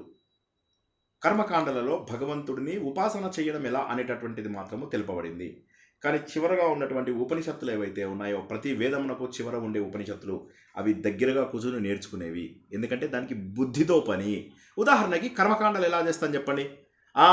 ఏదో మంత్రం చదివి అలా నీళ్ళు పోయండి అంటే వాడు ఇటోటి నీళ్ళు పోస్తాడు, అటోటి నీళ్ళు పోస్తాడు, గొడవ లేదు. అని చెప్పేసి మళ్ళీ చదివి ఆ పసుపు చల్లండి, ఆ పసుపు చల్లుతాం. బ్రెయిన్ లేదు, ఏం లేదు. మధ్య మధ్యలో కబుర్లు చెప్పుకుంటూ ఉంటాం, మాట్లాడుతూ ఉంటాం. సో కర్మకాండలు క్రమ పద్ధతిలో శక్తిని కోల్పోయాయి. ఎందుకంటే సరిగా మంత్రాలు చదివే వాళ్ళు లేరు, మంత్రం చదివినా సరి అయినటువంటి పనులు చేయించే వాళ్ళు లేరు. ఇవన్నీ కాక ఏమైందంటే ఉన్న వేదాలన్నీ పోగొట్టుకున్నాం. ఇప్పుడు తల్లి ఉంటే పిల్ల లేదు, పిల్ల ఉంటే మన్మడు లేడు. కనెక్టింగ్ పీసెస్ అన్నీ ఎగిరిపోయాయి. కాబట్టి ఏ మంత్రం చేస్తే శక్తి వస్తుందో వేదాలలో నేను చెప్తున్నది, ఏది చేస్తే ఏమవుతుందో తెలియనటువంటి పరిస్థితి. కాబట్టి ఉపనిషత్తుల లోపల జ్ఞానం ఉంది. ఆ జ్ఞానమునంతా ఏం చేశారంటే, ఆ జ్ఞానంలో భగవంతుడి గురించి చెప్పబడ్డాయి. ఏమని? భగవంతుడు అన్నింటికంటే కూడా ఉన్నతమైనటువంటి చిదానంద స్వరూపుడు. సత్ చిత్ ఆనంద స్వరూపుడు, సచ్చిదానంద స్వరూపుడు. సత్యము, చైతన్యవంతమైనటువంటి సత్యం అంటే ఎప్పటికీ ఉండే. మనకిప్పుడున్నటువంటి ఇది ఆనందం కాదు. ఒకరోజు ఆనందంగా ఉంటుంది, ఒకరోజు బాధగా ఉంటుంది. ఒకరోజు ఆనందంగా ఉంటుంది, ఒకరోజు బాధగా ఉంటుంది. ఒకరోజు ఆనందంగా ఉంటుంది, ఒకరోజు బాధగా ఉంటుంది. కానీ భగవంతుడి యొక్క శక్తి ఏదైతే ఉందో అది సచ్చిత్ ఆనందాన్ని మనకు అందజేస్తుంది. చాలా అద్భుతమైనటువంటి 2 శ్లోకాలని మనం ఈరోజు తెలుసుకున్నాం. 158, 159 శ్లోకాలని. భగవంతుడు మంత్రశబ్దములలో, ఛందస్సుల ద్వారా, శాస్త్రముల ద్వారా, ఉపనిషత్తుల ద్వారా తెలియజేయబడ్డాడని, ఇవి సాధన చేసిన వారికి భగవంతుడు శక్తిని కల్పిస్తాడని, ఆ శక్తిని కల్పించడం అంటే తనలో ఉన్నటువంటి యశస్సు, కీర్తి, ధనము, వైభవము ఇటువంటి లక్షణాలను కలగజేయడమే కాకుండా అక్షర జ్ఞానము, అక్షరం అంటే లెటర్స్ కాదు, అక్షరము అంటే క్షరము కానటువంటి, పాడు కానటువంటి అమృతమైనటువంటి జ్ఞానాన్ని భగవంతుడు అందిస్తాడని. చిదానంద స్వరూపుడు భగవంతుడు. మనం కూడా ముందు ఈ అన్నమయ శరీరంలో ఉన్నాము. అన్నముతో తయారైనటువంటి ఈ శరీరము, ఇందులో అన్ని ఇంద్రియాలు ఉన్నాయి. తర్వాత ప్రాణము అనేటటువంటి లేయరు. ఈ ప్రాణం అంటే పంచ ప్రాణాలు, పంచ ఉప ప్రాణాలు. ప్రాణ, అపాన, వ్యాన, ఉదాన, సమాన పంచ ప్రాణాలు. నాగ, కూర్మ, కృకర, దేవదత్త, ధనంజయ అనేటటువంటి ఉప ప్రాణాలు. ఈ ప్రాణాల తర్వాత మూడవ లేయర్. ఆ లేయర్ని మనస్సుతో సంబంధించిన మనోమయ కోశం అంటాము. మనస్సుని కూడా దాటిపోయినట్లయితే, మనస్సులో సరైనటువంటి సంకల్పాలు చేసుకుని విచక్షణ కనుక పెంచుకున్నట్లయితే బుద్ధిమయ కోశంలోకి ప్రవేశిస్తాము. బుద్ధిమయ కోశంలోంచి మనము ఆనందమయ కోశంలోకి ప్రవేశిస్తాము. ఒక్క నిమిషం, బ్యాటరీ చూసుకోలేదు. ఆనందమయ కోశంలోకి ప్రవేశిస్తాము. చిన్నప్పుడు మనకు ఇది మెత్తగా ఉండే భాగం ఉంది, భగవంతుడితో కనెక్ట్ అవుతూ ఉండేవాళ్ళం. తర్వాత ఇది గట్టిపడిపోయింది, ప్రపంచంలో పడ్డాం. మళ్ళీ దాన్ని పేల్చాలి, దాన్ని పగలగొట్టాలి, ఛేదించాలి. సాధన చేస్తూ ఉంటాం. ఇలా సాధన చేస్తూ ఉంటాం. మూలాధారం, స్వాధిష్టానం, మణిపూరకం, అనాహతం, విశుద్ధి, ఆజ్ఞ, సహస్రారం ఇలా ఛేదించి భగవంతుడిని చేరుకుంటాము. అటువంటి అమోఘమైనటువంటి శక్తి భగవంతుడిది. చాలా గొప్పమైనటువంటి 2 శ్లోకాలను ఈరోజు మనము తెలుసుకున్నాము. కొంతసేపు మనము ప్రశ్నోత్తరాలకి కేటాయించుకుందాం. ఆత్మ సుఖము వీడి నీ ఆట కొరకు పాత్ర పోషణ చేసి సూత్రధారి విశ్రమించదని పాదం ఆశ్రయించి పరమకరుణాంతరంగ శ్రీ పాండురంగ. జై శ్రీకృష్ణ. ఈరోజు మనము పంచకోశములు తెలుసుకున్నాము, సహస్రాలను ఛేదించడం ఎలాగో తెలుసుకున్నాము, శబ్దం యొక్క శక్తి గురించి తెలుసుకున్నాము. మనస్సు కంటే బుద్ధి ఎక్కువ కాబట్టి ఆ విచక్షణ జ్ఞానం రావాలి అంటే మన సంకల్పంలో సరిగా ఉండాలి అన్న విషయాన్ని తెలుసుకున్నాము. ఈ శక్తి అంతా కూడా అందించేది శబ్దము, శబ్దం యొక్క అర్థము, శబ్దార్థములు అంటారు. శబ్దము అర్థము, శబ్దము అర్థము. అందుకే మనము శివుణ్ణి ఏమంటాం చెప్పండి? ఆ పాట ఏంటి? తొందరగా ఎవరైనా చెప్పాలి. సాగర సంగమం 1 2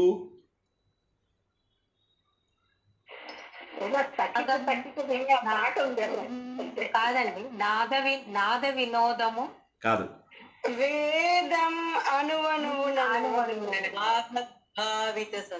ఎస్, కరెక్ట్ కరెక్ట్ కరెక్ట్. ఎవరో చెప్పారు, కరెక్ట్ ఆన్సర్ చెప్పారు. వాగర్ధ వివ సంతృప్తౌ వాగర్ధ అది వాగర్ధ ప్రతిపత్తరౌ పరిపత్తయే జగతః పితరౌ వందే పార్వతీ పరమేశ్వరౌ.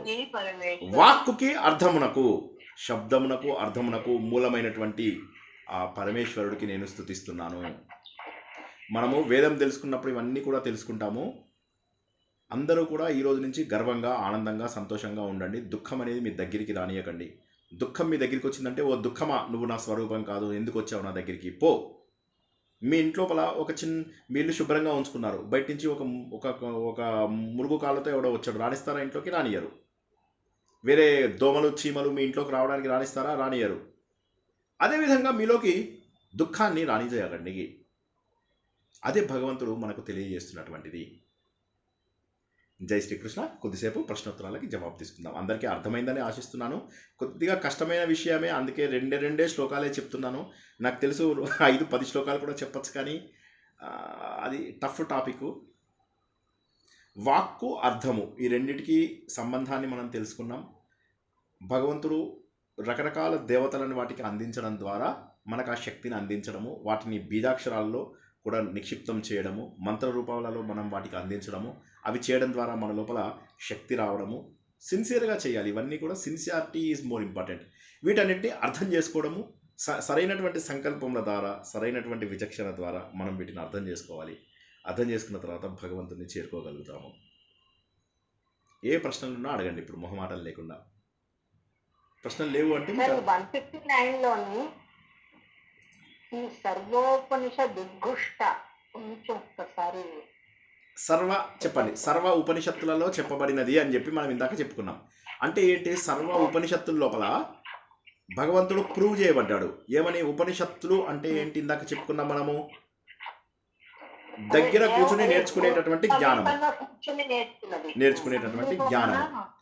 ఉపనిషత్తులనే వేదాంతము అంటారు, ఉపనిషత్తులనే జ్ఞానకాండ అంటారు, ఉపనిషత్తులనే జ్ఞానశిఖ అంటారు. ఈ ఉపనిషత్తులలో ఉన్నటువంటి జ్ఞానము ఏం చెప్తుందంటే, నువ్వు వేరు, భగవంతుడు వేరు కాదు, భగవంతుడు స్వరూపానివి నువ్వే, సాధన చేస్తే నువ్వు భగవంతుడు అవుతావు అని చెప్పేదాన్ని ఉపనిషత్తు అంటారు. ఉపనిషత్తు అంటే ఏంటి? మనలో ఉన్న భగవంతుడి యొక్క తత్వాన్ని తెలియజేసేదాన్ని ఉపనిషత్తు అంటారు. నిజమైనటువంటి జ్ఞానం ఏంటి? మనలో ఉన్న భగవంతుడిని తెలుసుకోవడమే ఉపనిషత్తుల యొక్క తాత్పర్యము. అర్థమైందా? వండర్ఫుల్. తత్వమసి అంతే కదండి సార్? అంతే. తత్వమసి, అయమాత్మ బ్రహ్మ, ప్రజ్ఞానం బ్రహ్మ, అహం బ్రహ్మాస్మి, సర్వం కల్విదం బ్రహ్మ, ఇవన్నీ కూడా వేదాంతములు ఉపనిషత్తులలోంచి వచ్చినవే. ఒకటి ఋగ్వేదం, ప్రజ్ఞానం బ్రహ్మ ఋగ్వేదం నుంచి వచ్చింది, అహం బ్రహ్మాస్మి యజుర్వేదం నుంచి వచ్చింది, తత్వమసి సామవేదం నుంచి వచ్చింది, అయమాత్మ బ్రహ్మ అథర్వణ వేదం నుంచి వచ్చింది. ఈ విధంగా 4 వేదాలకు సంబంధించి 4 రకముల మఠములను శంకరాచార్య స్థాపించాడు.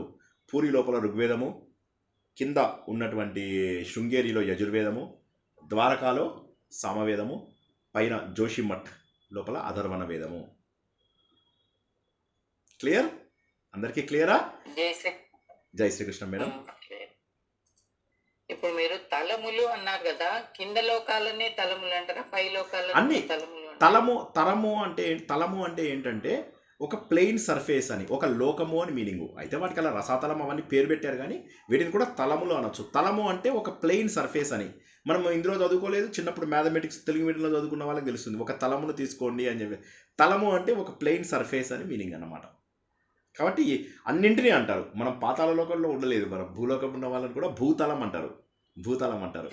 ఆ ఖగోళం ఇంతవరకే ఖేతలం అంటారు. ఖగోళం, ఖేతలం, ఆకాశం.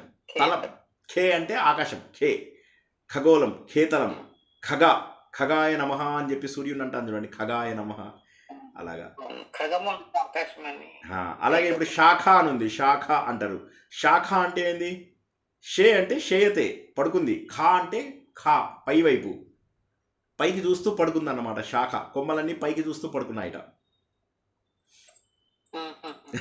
ఏదో కొత్త అర్థం చెప్పారు. ఇలా మన సంస్కృతము అద్భుతం అబ్బో. పురీషయ, పురుషుడు అంటే పురీషయ, పురుషుడు అంటే పురీషయ. పురి అంటే ఈ దేహము, ఇందులో శయనం చేసేవాడు పురీషయ, పురుషుడు. నమస్కారం మేడం చెప్పండి, శైలజ మేడం. దుఃఖం కలగకుండా ఉండడానికి టిప్స్ ఏమి? మళ్ళొక్కసారి చెప్తారా ప్లీజ్? ఇప్పుడు దుఃఖంగా ఉండద్దు అది అనేసి చెప్పినారు, బట్ దుఃఖంగా ఉండకుండా ఉండడానికి టిప్స్ ఏమన్నా ఉన్నాయా? దుఃఖము భగవంతుడు ఇప్పుడు మీరు చెప్పండి. బయట ఈ ప్రపంచంలో మనము తప్ప ఇంకేది లేదు. ఓకే, అదొకటి. అంటే సత్యాన్ని తెలుసుకోవడం తప్ప దుఃఖ నివారణ అనేది లేదు. ఒక్క సత్యంని తెలుసుకోవడమే దుఃఖ నివారణ. కాబట్టి ఏంటంటే నిరంతరము సత్యాన్ని గుర్తిస్తూ ఉండాలి. ఇది నేను కాదు, ఈ శరీరం నేది కాదు, ఈ సమస్య నాది కాదు. ఏ సమస్య అయినా మనం ఆలోచించడం ద్వారా సాల్వ్ అవ్వదు.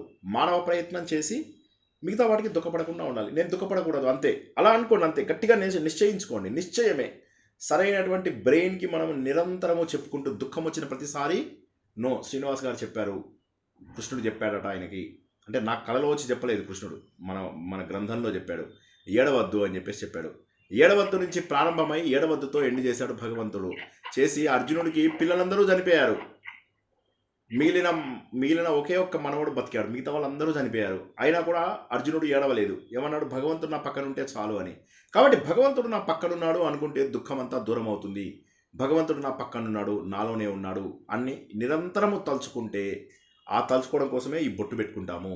అప్పుడు దుఃఖం అనేది ఎప్పటికీ రాదు. ఎప్పటికీ కూడా గుర్తుంచుకోవాలి. సింపుల్ టెక్నిక్ ఏంటంటే, దుఃఖం వచ్చిన ప్రతిసారి భగవంతుడు కారణం లేనిదే ఇది చెయ్యడు, ఇది కారణం ద్వారా జరిగింది.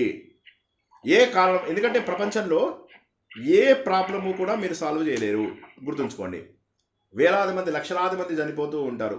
పిల్లలు పుట్టగానే రకరకాల వ్యాధులతో, బాధలతో పుడుతున్నటువంటి జనాలు ప్రపంచంలో ఎంతోమంది. ఒక్క రోజుకు భోజనం లేక, నిరంతరం ఒక పూటకి భోజనం లేక అలమటిస్తున్న వారు ఎంతమందో. కాబట్టి మనకంటే ఎంతో ఘోరంగా బతుకుతున్నటువంటి జనాలు ఉన్నారు. భగవంతుడా, నాకు ఇంత మాత్రం ఇచ్చావు, ఈ దేహాన్ని ఇంత మాత్రం నీ సేవకై ఉపయోగించుకోవడానికి నాకు అవకాశం ఇచ్చావు, నేనెవరో తెలుసుకోవడానికి నాకు అవకాశం ఇచ్చావు, ఇంకా నాకు ఎందుకు దుఃఖం? నేను అంబానీ ఇంట్లో పుడితే రిచ్ అయ్యేవాడిని, బిచ్చగాడి ఇంట్లో పుడితే బెగ్గర్ని అయ్యేవాడిని.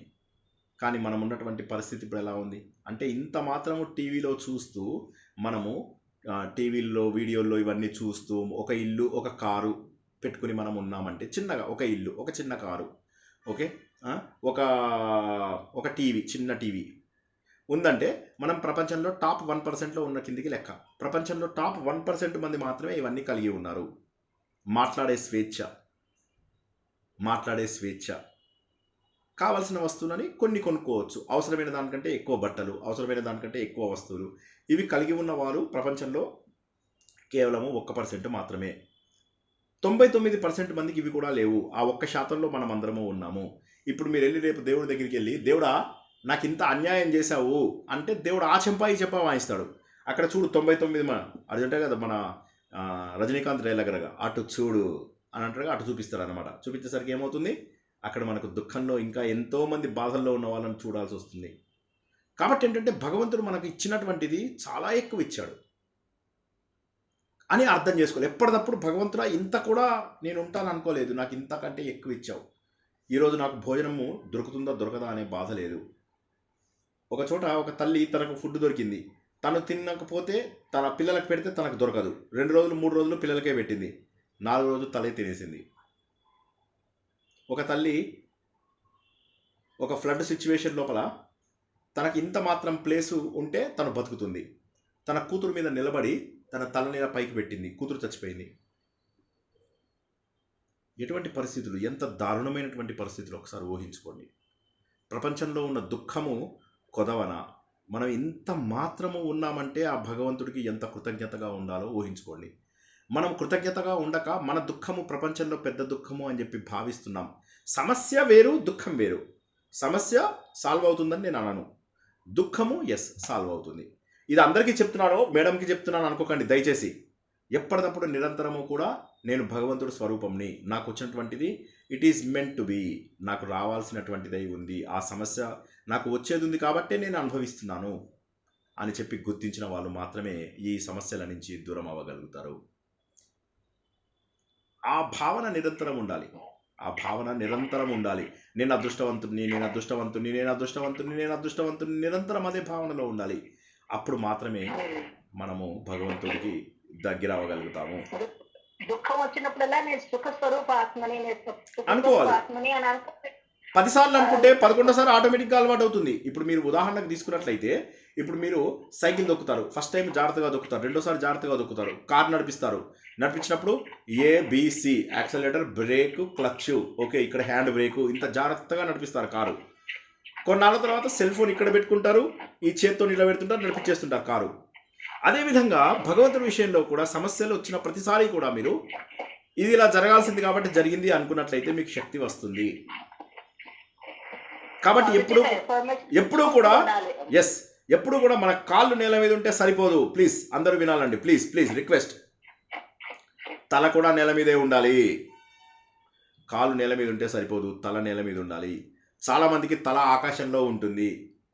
గర్వం, అహంకారం, దంభం, దర్పం, చెడ్డ మాటలు మాట్లాడడము, డబ్బు కోసం ఏ పనైనా చేయడము, వీళ్ళ మీద వాళ్ళ మీద చాడీలు చెప్పడము, వీళ్ళకి ఎగనిస్ట్గా మాట్లాడడము, చెడు మాట్లాడే వాళ్ళ దగ్గరికి వెళ్ళి వినడము, భగవంతుడికి ఎగనిస్ట్గా మాట్లాడడము, భగవంతుడిని తిట్టడము.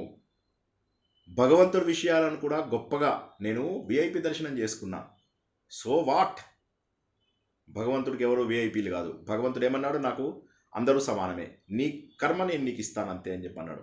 కాబట్టి ఈ చెడు అలవాట్ల నుంచి దూరం అయితే ఎంత ఆనందంగా ఉంటుంది తెలుసా. నేను చాలాసార్లు వేసుకున్న బట్టలు నేను పెద్దగా పట్టించుకొని కూడా ఉన్నాను. ఒకసారి చిరిగిపోయినా కూడా వేసుకుని వెళ్ళిపోతూ ఉంటా. నన్ను ఆ చిరిగిపోయిన బట్టలు చూసి నన్ను ఎవడన్నా జడ్జి చేస్తాడా? I don't think so.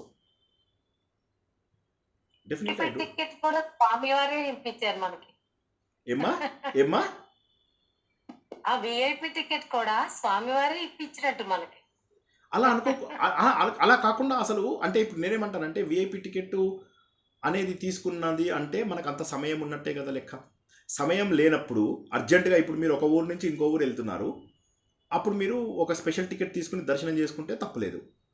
కానీ మీరు విఐపి టికెట్ తీసుకునేంత సమయం ఉంది మీకు అంటే మామూలు దర్శనమే చేసుకోవాలి. ఆ ఆలయంలో ఎక్కువ సమయం కేటాయిస్తే తప్పేంటి. కాబట్టి ఎట్టి పరిస్థితులలో కూడా ప్లీజ్ రిక్వెస్ట్ అని చెప్తున్నా, విఐపి దర్శనాలు తీసుకోకండి. లేని పాపాలు మూటగట్టుకుంటున్నారు. ప్లీజ్ దేవుడి విగ్రహం దర్శనం చేసుకోవడం ద్వారా ఏమీ రాదు. ఆ భగవంతుడి యొక్క స్వరూపాన్ని తెలుసుకోండి. భగవంతుడి రూపం కాదు, భగవంతుడి స్వరూపం తెలుసుకోండి. భగవంతుడి రూపం మీరు విగ్రహం చూసినందుకు 100 మార్కులు వస్తే మనం చేసినటువంటి ఈ ఆర్భాటాల వల్ల 1000 కొద్ది మార్కులు మనకు పోతాయి. సమయం లేకపోతే అది వేరే సంగతి, శరీరంలో ఓపిక లేకపోతే అది వేరే సంగతి. వాళ్ళ గురించి అసలు మనం ఎప్పుడూ మాట్లాడకూడదు. నేను వస్తున్నాను తిరుపతికి, టికెట్ బుక్ చేయడు, ఆన్లైన్లో బుక్ చేయడు, ఏమీ బుక్ చేయడు, ఫోన్ చేస్తాడు, లేదా అక్కడ పోలీసాడికి చెప్తాడు, ఆ పోలీసాడు వస్తాడు, వీళ్ళని ఇలా పక్కకు లైన్ నుంచి తోసేస్తాడు. ఛీ అని వాళ్ళు చూస్తే ఎడ్యుకేటెడ్ పీపుల్ కూడా ఒక్కసారి ఆలోచించండి. ఒక్కసారి వీళ్ళ ఎడ్యుకేటెడ్ పీపుల్ పోలీసుల ద్వారా బ్రాహ్మిన్స్ ఉంటారు, మాకు తెలిసిన ఒక పూజారు ఉన్నాడు అని చెప్పి దేవుడి మీద ఉన్నటువంటివి అవన్నీ ఇస్తారు, అచ్చులు, దేవుడి మెడలో ఉన్నటువంటి మాలలు ఇస్తాడు. నాకు ఇలా ఇచ్చారు అని చెప్పి మళ్ళీ వీడెళ్ళి గొప్పగా చెప్పుకుంటాడు. ఇవన్నీ ఈ హంగులకు, ఆర్భాటాలకు, డంబం, దర్పం, ఇవి దయచేసి దూరంగా ఉండండి. డాంబికం వద్దే వద్దు, భగవంతుడి దగ్గర డాంబికం వద్దే వద్దు. కాళ్ళు కాదు నేల మీద తల పెట్టండి, కాళ్ళు కాదు నేల మీద తల పెట్టండి. కాళ్ళు కాదు నేల మీద తల పెట్టండి. పొగరుంటే కట్ అయిపోతుంది, తల కట్ అవుతుంది. ఇది శాశ్వతం అనుకుంటున్నారు. ఈ బంధాలు మనం కనుక తెంచుకోకపోతే దేవుడు ఆటోమేటిక్గా తెంచుతాడని ఎన్నోసార్లు చెప్పాను. రేపు ఉంటామో లేదో తెలీదు. ఎందుకు వచ్చినటువంటి డాంబికం ఒక్కసారి ఆలోచించండి. భగవంతుడు అనేది పవిత్రతలో ఉంది, ప్రశాంతతలో ఉంది, మీ శుచిలో ఉంది, మీ మానసిక శక్తిలో ఉన్నాడు భగవంతుడు. మీకు చాలా అందుబాటులో ఉన్నాడు భగవంతుడు. మీలోనే ఉన్నాడు భగవంతుడు.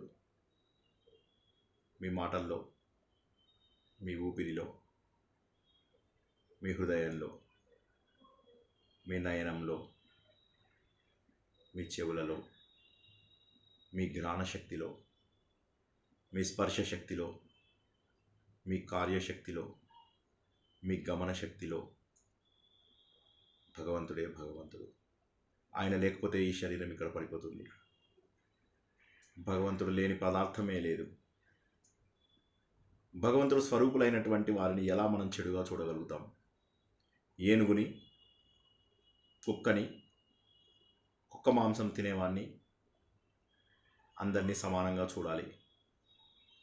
ఒక బ్రాహ్మణుడు అంటే సాత్విక లక్షణం, ఆవు బ్రాహ్మణుడు సాత్విక లక్షణం, ఏనుగు రాజసిక లక్షణం, జంతువు కుక్క లాంటిది తామస లక్షణం. అందరినీ సమానంగా చూడమన్నాడు భగవంతుడు. సమలోష్టాశ్మ కాంచన, మట్టిని బంగారంను సమానంగా చూడమన్నాడు భగవంతుడు. భగవంతుడు స్వరూపాన్ని అర్థం చేసుకోకపోతే ఎప్పుడు అర్థం చేసుకుంటాం? భగవద్గీత చదివే మనమే అర్థం చేసుకోకపోతే. జై శ్రీకృష్ణ. క్షమించండి, నేను ఏమైనా తప్పు మాట మాట్లాడితే అర్థం చేసుకుంటానని ఆశిస్తున్నాను. జై శ్రీకృష్ణ అండి. జై శ్రీకృష్ణ. అదే ఏమీ లేదు, మీరు చెప్పే క్లాసు అంటే నాకు ఆ టైం కుదరకపోయినా నేను తర్వాత కూడా వింటూ ఉంటానండి బాగాను.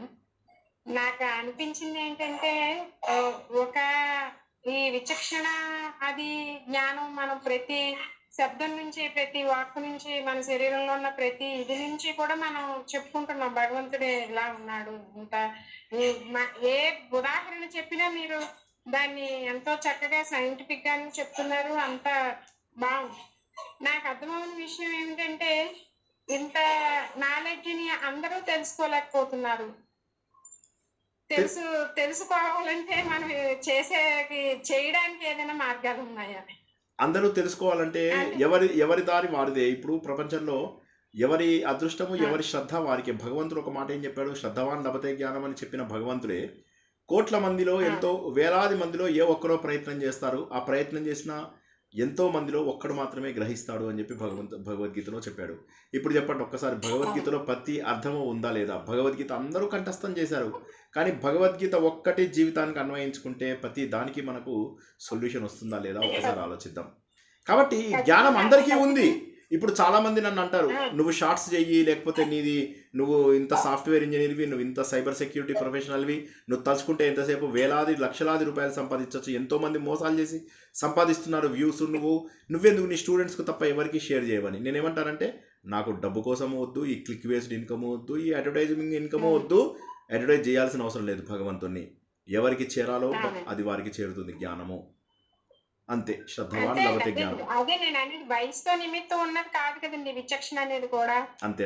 జ్ఞానం అనేది కూడా మన మనసు బుద్ధికి సంబంధించింది.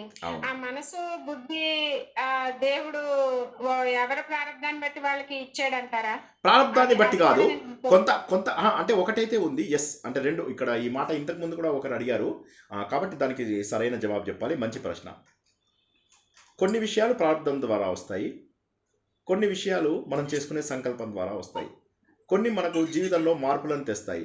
ఎందుకు జరిగిందో తెలియనటువంటి కొన్ని సంఘటనలు మనకు మార్పును తెస్తాయి.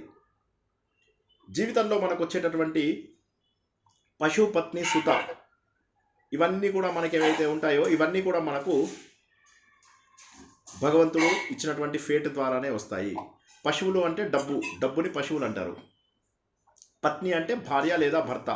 సుత అంటే మనకు వచ్చినటువంటి పిల్లలు, బంధుమిత్రులు కూడా అనుకోవచ్చు.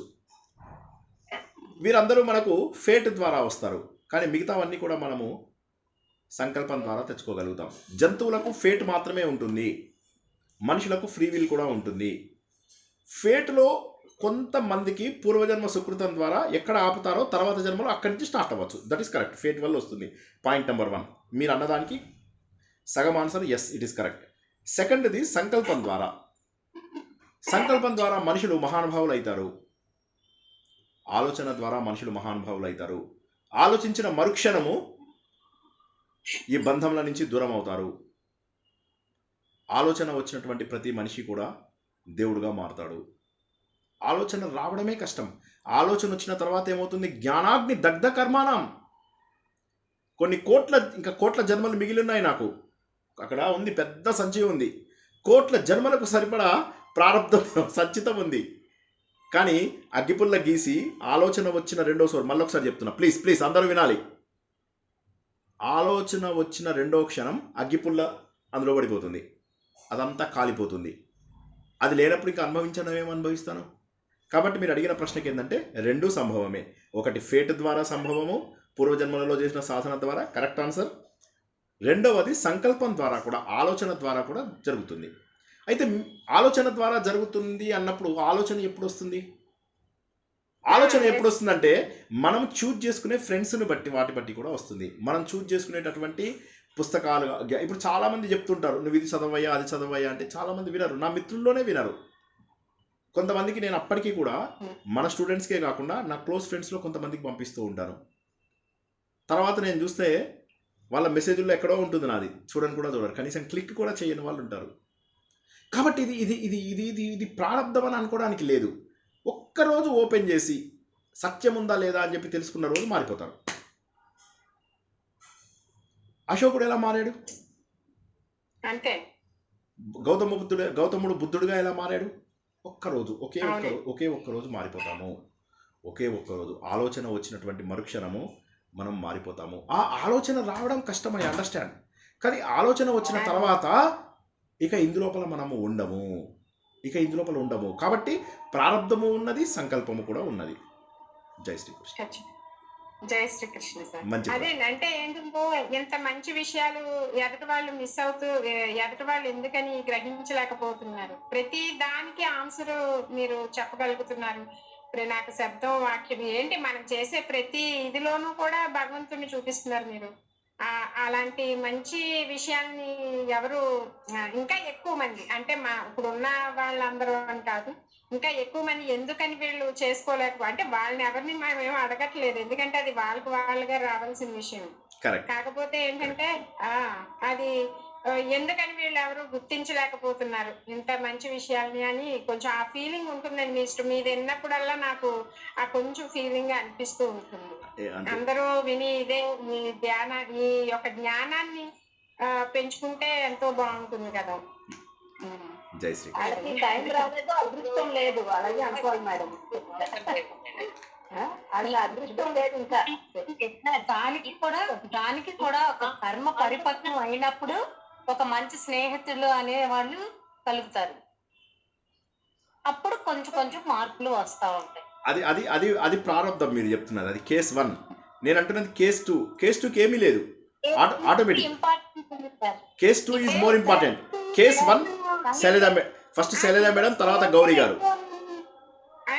కేసుకే మనం ఎక్కువ ప్రయత్నం చేయడానికి అవకాశం ఉంటుంది అని నా ఉద్దేశం. నాకు మీరు అంతకుముందు 2 చెప్పారు,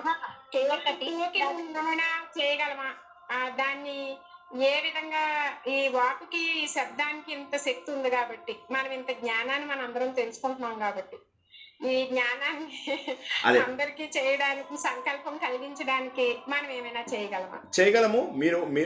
నేను చాలాసార్లు చెప్పేది శైలజ మేడం చెప్పండి. ఇప్పుడు మీ దగ్గర మేము నేర్చుకున్నాము, ఇప్పుడు ఇన్ని మంచి మాటలు అన్ని మేము తెలుసుకున్నాము. ఇప్పుడు మేము దాన్ని ఆచరణలో పెట్టినాము అంటే మా చుట్టూ ఉండే ఒక 10 మందిలో కనీసం ఒకరన్నా కూడా బాగుపడతారు. అప్పుడు వాళ్ళు అంటే ఇప్పుడు మీ వీడియోస్ చూడాలనేది ఏం కాదు, మీ దగ్గర నుండి మేము నేర్చుకున్న దాన్ని మేము ఆచరణలో పెట్టి మేము కూడా మార్చగలుగుతాము. అంటే everyone has that divine potential. వాళ్ళు ఇప్పుడు ఇందాక మేడం గారు అడిగారు కదా, దానికి ఇట్లా కూడా సమాధానం చెప్పుకోవచ్చు కదండి సార్. 100% మనం చెప్పాలి అంటే. Correct correct. ఇప్పుడు మీరు అది ఆ సినిమా చూసారు కదా, కళ్యాణి గారు చెప్పండి. ఏదో ఒక కోణం అంటే మనము మన సరౌండింగ్స్ లో ఉన్న వాళ్ళు మన ఆచరణని గమనిస్తూ ఉంటారు. మన హ్యాపీ మన ఉద్దేశం మూమెంట్ సరిపోదండి. నేను అనేది సరౌండింగ్ వరకు వెల్ అండ్ గుడ్, కొంతవరకు మార్పు రావచ్చు. మనం ఉన్న ప్రపంచానికి దేశానికి సరిపోదు. అయ్యయ్యో, ఇంకా అది ఏమైనా మ్యామ్ ఇలాగే చైన్ లాగా వెళ్తూ ఉంటుంది. చైన్ లాగా వెళ్తూ ఉంటుంది. వాళ్ళు ఏమి ఇంకో చోటుకి వెళ్ళకుండా ఉంటారు అనేది చెప్పలేము. మంచి వైబ్రేషన్ అలా వెళ్ళిపోతూ ఉంటుంది. శ్రీనివాస్ గారి ద్వారా మనందరం చాలా వరకు అవుతున్నాం. ఇంకా ఏమైనా ఆలోచిస్తే శ్రీనివాస్ గారి ద్వారా ఇంకా ఏమైనా మంచి మంత్రం ఏమైనా వస్తుంది. అలాంటి కాదు కదండి. ఈ గ్రూప్ లో 100 మంది ఉన్నారు, 100 మంది 10 మంది మాత్రమే కాగలుగుతున్నారు. మిగతా అంటే అది చూసే వాళ్ళు తక్కువ అయ్యారు కదా. ఇప్పుడు చూస్తే మనలాగా ఏమైనా ఆలోచించి జ్ఞానం పెంచుకోవడానికి అవకాశం ఉంది. చూసేవాళ్ళే ఆయన అన్నట్టు అది చూడడానికే ఇష్టపడిన వాళ్ళే ఎక్కువ మంది కదా. మనం కూడా చూస్తూ ఉంటాం. మనం ఈ క్లాసులకు వస్తుంటే వీళ్ళు ఏంటి, వీళ్ళు ఇంకెప్పుడు ఇందులోనే ఉంటారు, లేకపోతే ఇంకోటి ఇంకా బోల్డ్ పనులు ఉన్నాయి, మీ బాధ్యతలు బోల్డ్ ఉన్నాయి, మీరు ఇందులోకి ఏదో వెళ్ళిపోతున్నారు అనుకుంటారు. అంటే దాని యొక్క ఇది తెలియదు కదా. ఇంట్లో వాళ్ళు సరౌండింగ్ లో కూడా మంచి తీసుకునే వాళ్ళు, చెడ్డ తీసుకునే వాళ్ళు ఉంటారు కదా ఖచ్చితంగా. Correct correct correct. చూద్దాం. నేనేమంటానంటే భగవద్ నిర్ణయము వారి ప్రయత్నం ద్వారా తప్పక జరుగుతుంది. నేను ఇంగ్లీష్ సినిమా ఒకటి ఉంది, మీ క్లాస్ యొక్క విశిష్టత నాకు దీని ద్వారా చెప్తున్నానండి. అది మనం ఏమీ చేయలేము అనేది సగం వరకే నాకు దృష్టి ఉంది. కాకపోతే ఏంటంటే ఈ విశిష్టత ఇంకా బాగా తెలియాలి అందరికి. అది నేను మనస్ఫూర్తిగా కోరుకుంటున్నానండి. అది సార్, చాలా కృతజ్ఞతలండి. ఇదంతా కూడా మీ అందరి అభిమానము. మీరందరూ కూడా ఈ మాటలకు ప్రభావితులయ్యారు, భగవంతుడి యొక్క మాటలకు, అనేది చాలా సంతోషం అనిపిస్తుంది నాకు. ఇక్కడ ఒక విషయం గుర్తుంచుకోవాలి ఏంటంటే, నేను ఇంగ్లీష్ సినిమా ఒకటి చూశాను, పే ఇట్ ఫార్వర్డ్ అని. చాలా ఏళ్ళ కింద నేను, మా భార్య, పిల్లలం మేమందరం చూసినటువంటి సినిమా అనమాట. ఆ సినిమాలో ఏదన్నా ఒక మంచి పని నువ్వు చేసి ఆ చేసిన వాళ్ళని ఇంకొక 10 మందికి నేర్పించు అని చెప్తే సరిపోతుంది. దీన్ని మనము స్టాలిన్ అని చెప్పేసి చిరంజీవి సినిమా చూసాం, జ్ఞాపకం ఉందా? ఆ సినిమాని ఈ పే ఇట్ ఫార్వర్డ్ అనే సినిమా ద్వారా ఈ మురుగదాస్ ఎప్పుడు కూడా ఈ ఇంగ్లీష్ సినిమాలన్నీ కాపీ చేసి తీస్తూ ఉంటాడు అనమాట. Pay it forward, that's all you can do is just pay it forward, అంతే. మీరు చేసే మంచి పని ఒక 2-3 వెళ్తే చాలు. ఇప్పుడు ఇంకొకటి ఏంటంటే, మంచి పని చేస్తున్నప్పుడు అందరికీ చెప్తున్నాను, గుర్తుంచుకోండి. మిమ్మల్ని వెనక్కి లాగే వాళ్ళు 100 మంది ఉంటారు. ప్లీజ్ అర్థం చేసుకోండి. ఇప్పుడు గౌరీ మేడం గారు చెప్పినట్టుగా చాలా బాగా అడిగారు, చాలా బాగా చెప్పారు. ఆవిడ తప్పన నాకు అర్థమైంది. ఇంకా ఎక్కువ మందికి అందజేయాలి. కానీ నేనున్న ప్రయత్నంలో నేను అలా చేయను. నేనేంటంటే వచ్చిన వాళ్ళకి మాత్రమే చెప్తాను. నన్ను షార్ట్స్ చేసి ఇవి చేసి అవి చేయొచ్చు, ఒక సైబర్ సెక్యూరిటీ ప్రొఫెషనల్గా చేయొచ్చు, నేను ఇవన్నీ చేయగలుగుతాను. కానీ ఇక్కడ నాకు క్లిక్ అవసరం లేదు. ఇప్పుడు క్లిక్ బేస్డ్ ఇన్కమ్ కోసం సాఫ్ట్వేర్ పీపుల్ కొంతమంది ట్రై చేస్తున్నారు, లక్షల సబ్స్క్రైబర్స్ని తెచ్చుకుంటున్నారు. నాకు అవసరం లేదు. పిచ్చి డాన్సులు చేసి కూడా లక్షల కొద్ది సబ్స్క్రైబర్స్ని తెచ్చుకుంటున్న వాళ్ళు ఉన్నారు. వారితో నేను సమానంగా అవ్వాల్సిన అవసరం లేదు. ప్రవచనాల ద్వారా వేలాది డబ్బులు సంపాదించుకుంటా, వాళ్ళతో నేను సమానం అవ్వాల్సిన అవసరం లేదు. నేనేమనుకుంటానంటే, భగవంతుడి యొక్క స్వరూపాన్ని నేను చెప్తే అందులోంచి కొంతమంది అయినా మారి వాళ్ళ నుంచి ఇంకొకరు మన ఒకరి జీవితంలో వెలుగు నింపినా కూడా చాలు. ఆ భావంతో నేను ముందుకెళ్తూ ఉంటాను. కాబట్టి మీ తపన నాకు అర్థమైంది. బట్ నేననేది ఏంటంటే, జస్ట్ పే ఇట్ ఫార్వర్డ్. మీకు తెలిసిన ఒక సత్యాన్ని ఇంకొకరికి తెలియజేయడానికి ప్రయత్నం చేయండి, అంతే. చాలామంది చేస్తున్నారు, మొత్తం తెలియకపోయినా సత్యము కొంతవరకు ఎంతో కొంత. మీకు 100 విషయాల్లో 10 విషయాలు అర్థమైతే 10 విషయాలు మీ పక్క వాళ్ళకి తెలియజేయండి. ఇందాక శైలజ మేడం చెప్పినట్టుగాను, టీవీ మనీ మేడం చెప్పినట్టుగాను తెలుసుకున్న విషయాలు ఇంకొక 2-3కి తెలియజేయండి. చేస్తే ఎంతో కొంత మార్పుకి అందరూ కూడా సహాయపడ్డవారు అవుతారు. ఎవరు ఎప్పుడు మారుతారో తెలియదు కదా. ఆ సమయం వస్తుంది, అందరికీ సమయం వచ్చినప్పుడు తప్పక మారుతారు. జై శ్రీకృష్ణ. ఇంకెవరికైనా ప్రశ్నలు ఉంటే అడగండి. జై శ్రీకృష్ణ సార్. జై శ్రీకృష్ణ. ఇంకెవరికైనా ప్రశ్నలు ఉంటే. చాలా చక్కటి విషయాలు తెలుసుకున్నాము. నాకు తెలుసు 1-2 శ్లోకాలే అవుతున్నాయి ఈ మధ్య. బట్ ఏం చేయాలంటే, అందులో ఉన్నటువంటిది ఇప్పుడు ఇవాళది వీలైన వాళ్ళందరూ కూడా ఒక 10 సార్లు వినండి. ఇవాళ సైంటిఫిక్ విషయాలు చెప్పుకున్నాము, భాషాశాస్త్రం గురించి చెప్పుకున్నాము, మంత్రశాస్త్రం గురించి చెప్పుకున్నాము. ఈ 2 శ్లోకాలలో ఎన్ని అర్థాలు ఉన్నాయో గుర్తించండి. చెప్పుకున్నవి 2 శ్లోకాలే, కానీ అవి మనల్ని ఎంత దూరం తీసుకెళ్తున్నాయి అనే విషయాన్ని గుర్తించండి. దయచేసి వీలైనన్ని సార్లు వినండి. డౌన్లోడ్ చేసుకొని కనీసము ఆడియో ఫైల్ లాగా చేసుకుందన్నా వినండి. పని చేస్తూ అవి చేస్తూ ఇవి చేస్తూ వినండి. ఇది ఇక్కడ ముద్రించుకుపోయిన మరుక్షణం విచక్షణ వచ్చిన తర్వాత ఆ తెలియని ఆనందం మీ లోపల వస్తుంది. ఒక కొత్త సత్యాన్ని తెలుసుకున్నప్పుడు వచ్చే ఆనందం ఎంత ఉంటుందో నేను మీకు చెప్పలేను. ఆ ఆనందం ముందు మిగతావన్నీ కూడా దిగదుడిపే. ఈ డబ్బు, ఈ కార్లు, ఇవన్నీ అశాశ్వతమైనటువంటివి. కానీ శాశ్వతమైనటువంటి ఆనందము భగవంతుడిలో ఉంది, భగవంతుడికి సంబంధించిన జ్ఞానంలో ఉంది. ఎందుకంటే మనలో ఉన్నటువంటి ఒక భావాన్ని మనం గుర్తించగలిగితే, దీన్ని మనము స్థాయి భావము అంటాము. స్టేజ్ మీద ఎవరో యాక్ట్ చేస్తూ ఉంటారు.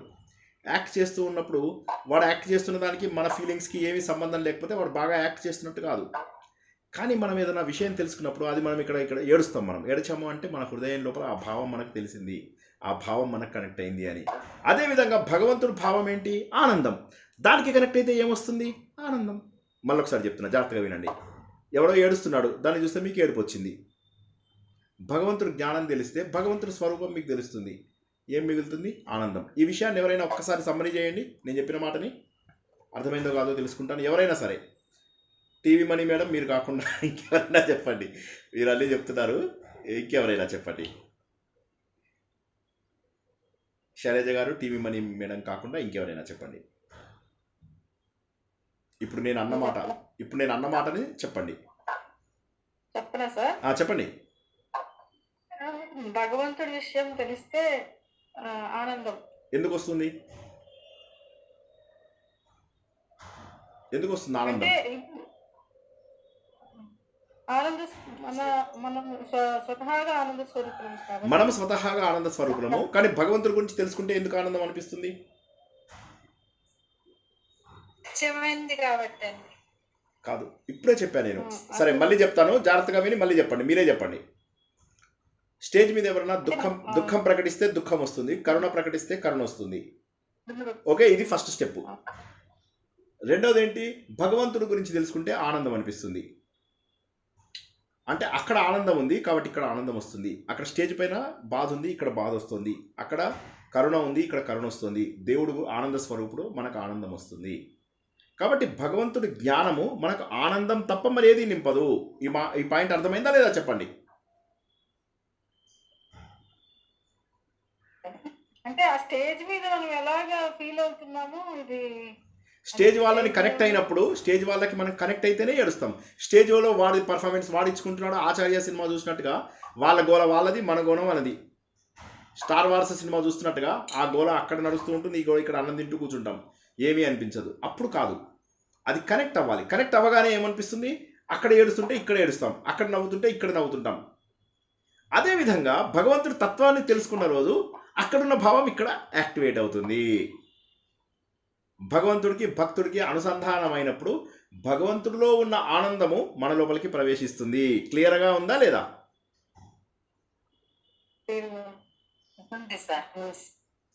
సూర్యశ్రీ గారు మీరు చెప్పండి. మళ్ళీ ఇందాక మీరు చెప్పలేకపోయారు, ఇప్పుడు చెప్పండి. స్టేజ్ మీద ఎవరైనా ఏడుస్తుంటే, అదే సినిమా కానీ ఎక్కడైనా చూస్తుంటే అది మనం ఏడుస్తాం కదా. అవును.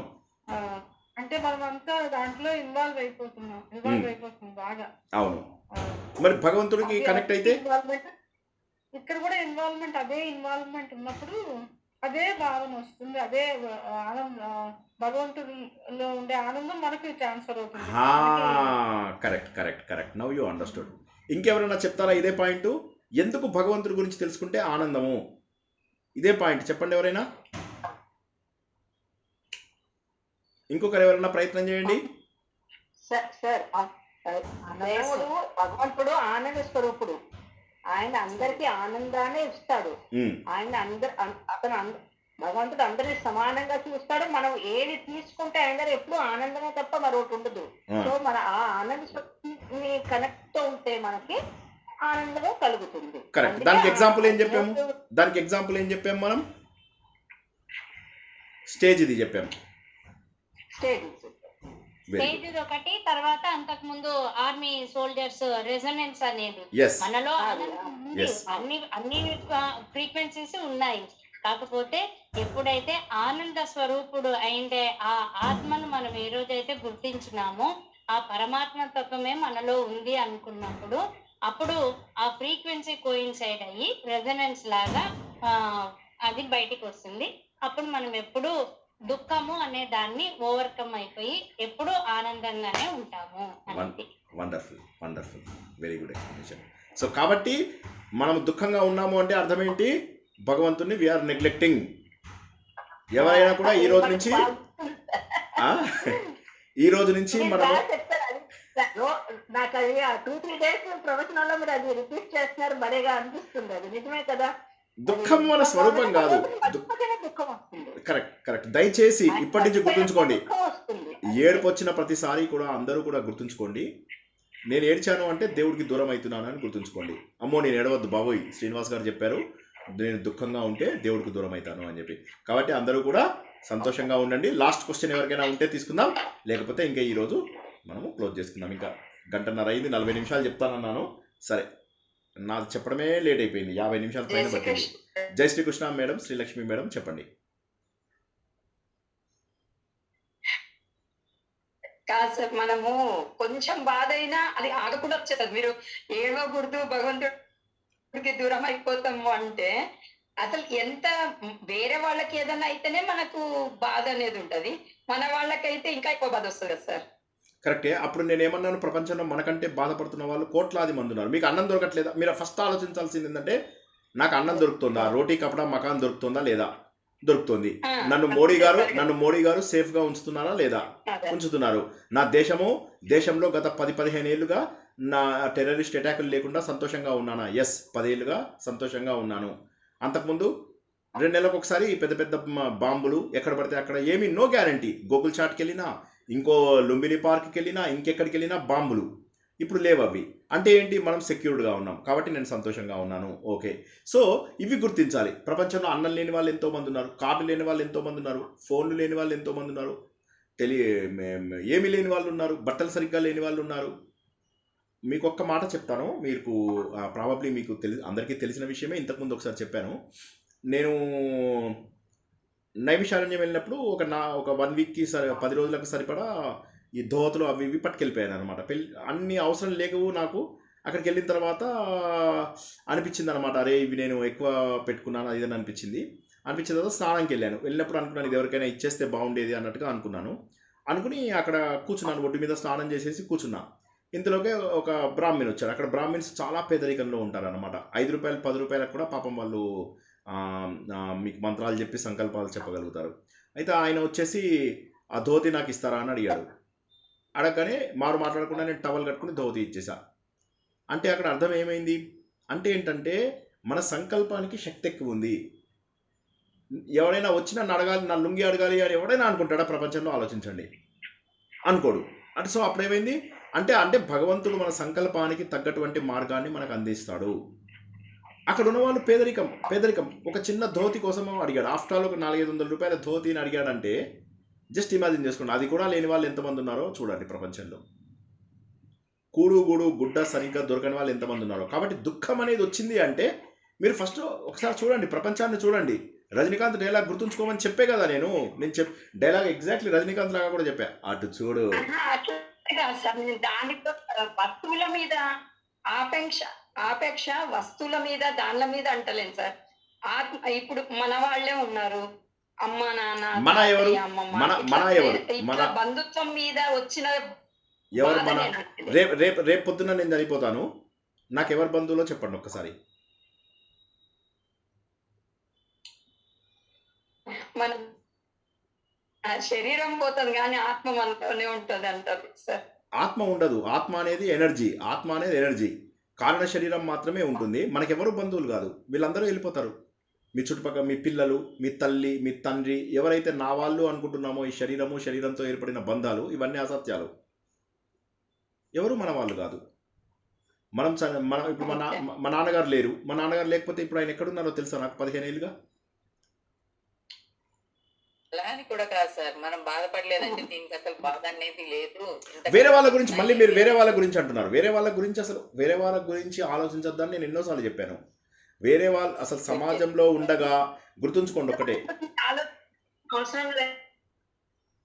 ఆటోమేటిక్ గా మనకు వస్తుంది ఆ బాధ. ఆ బాధ పోవాలంటే ఆధ్యాత్మికంగా ముందుకు వెళ్ళాలి అని అన్నారు.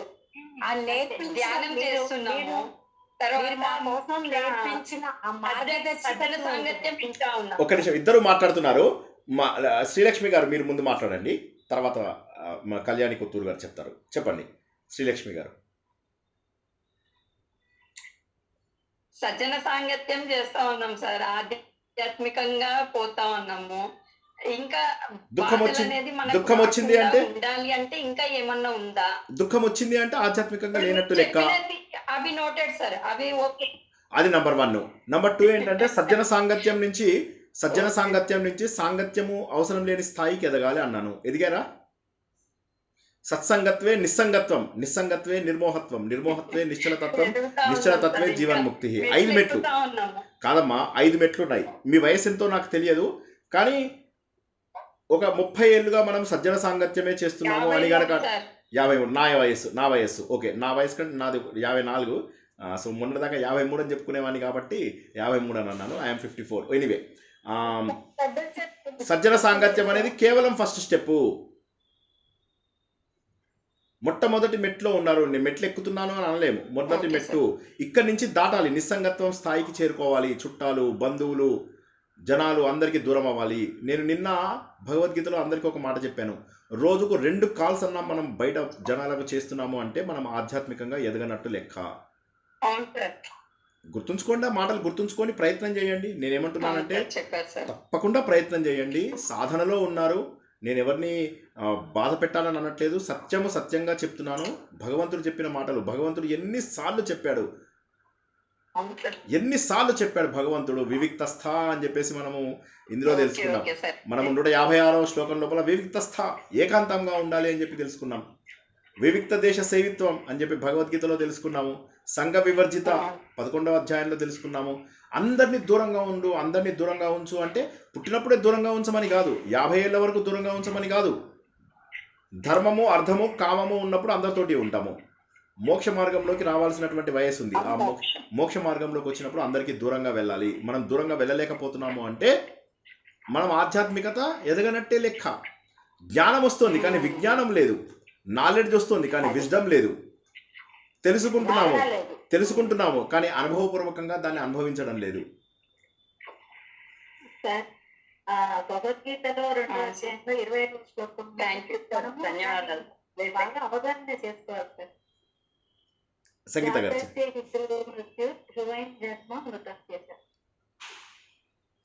శ్రీలక్ష్మి గారు, మనం ఆ శ్లోకాన్ని కనుక బాగా అర్థం చేసుకుంటాం, దాన్ని చేసుకుంటే కొంచెం అయినా కూడా దాంట్లో నుంచి బయటకు వచ్చేస్తామేమో అనిపిస్తుంది. Correct sir. ఇప్పుడు భగవద్గీతలో ఎన్ని సార్? రాజేశ్వరి మేడం మళ్ళీ అడగండి.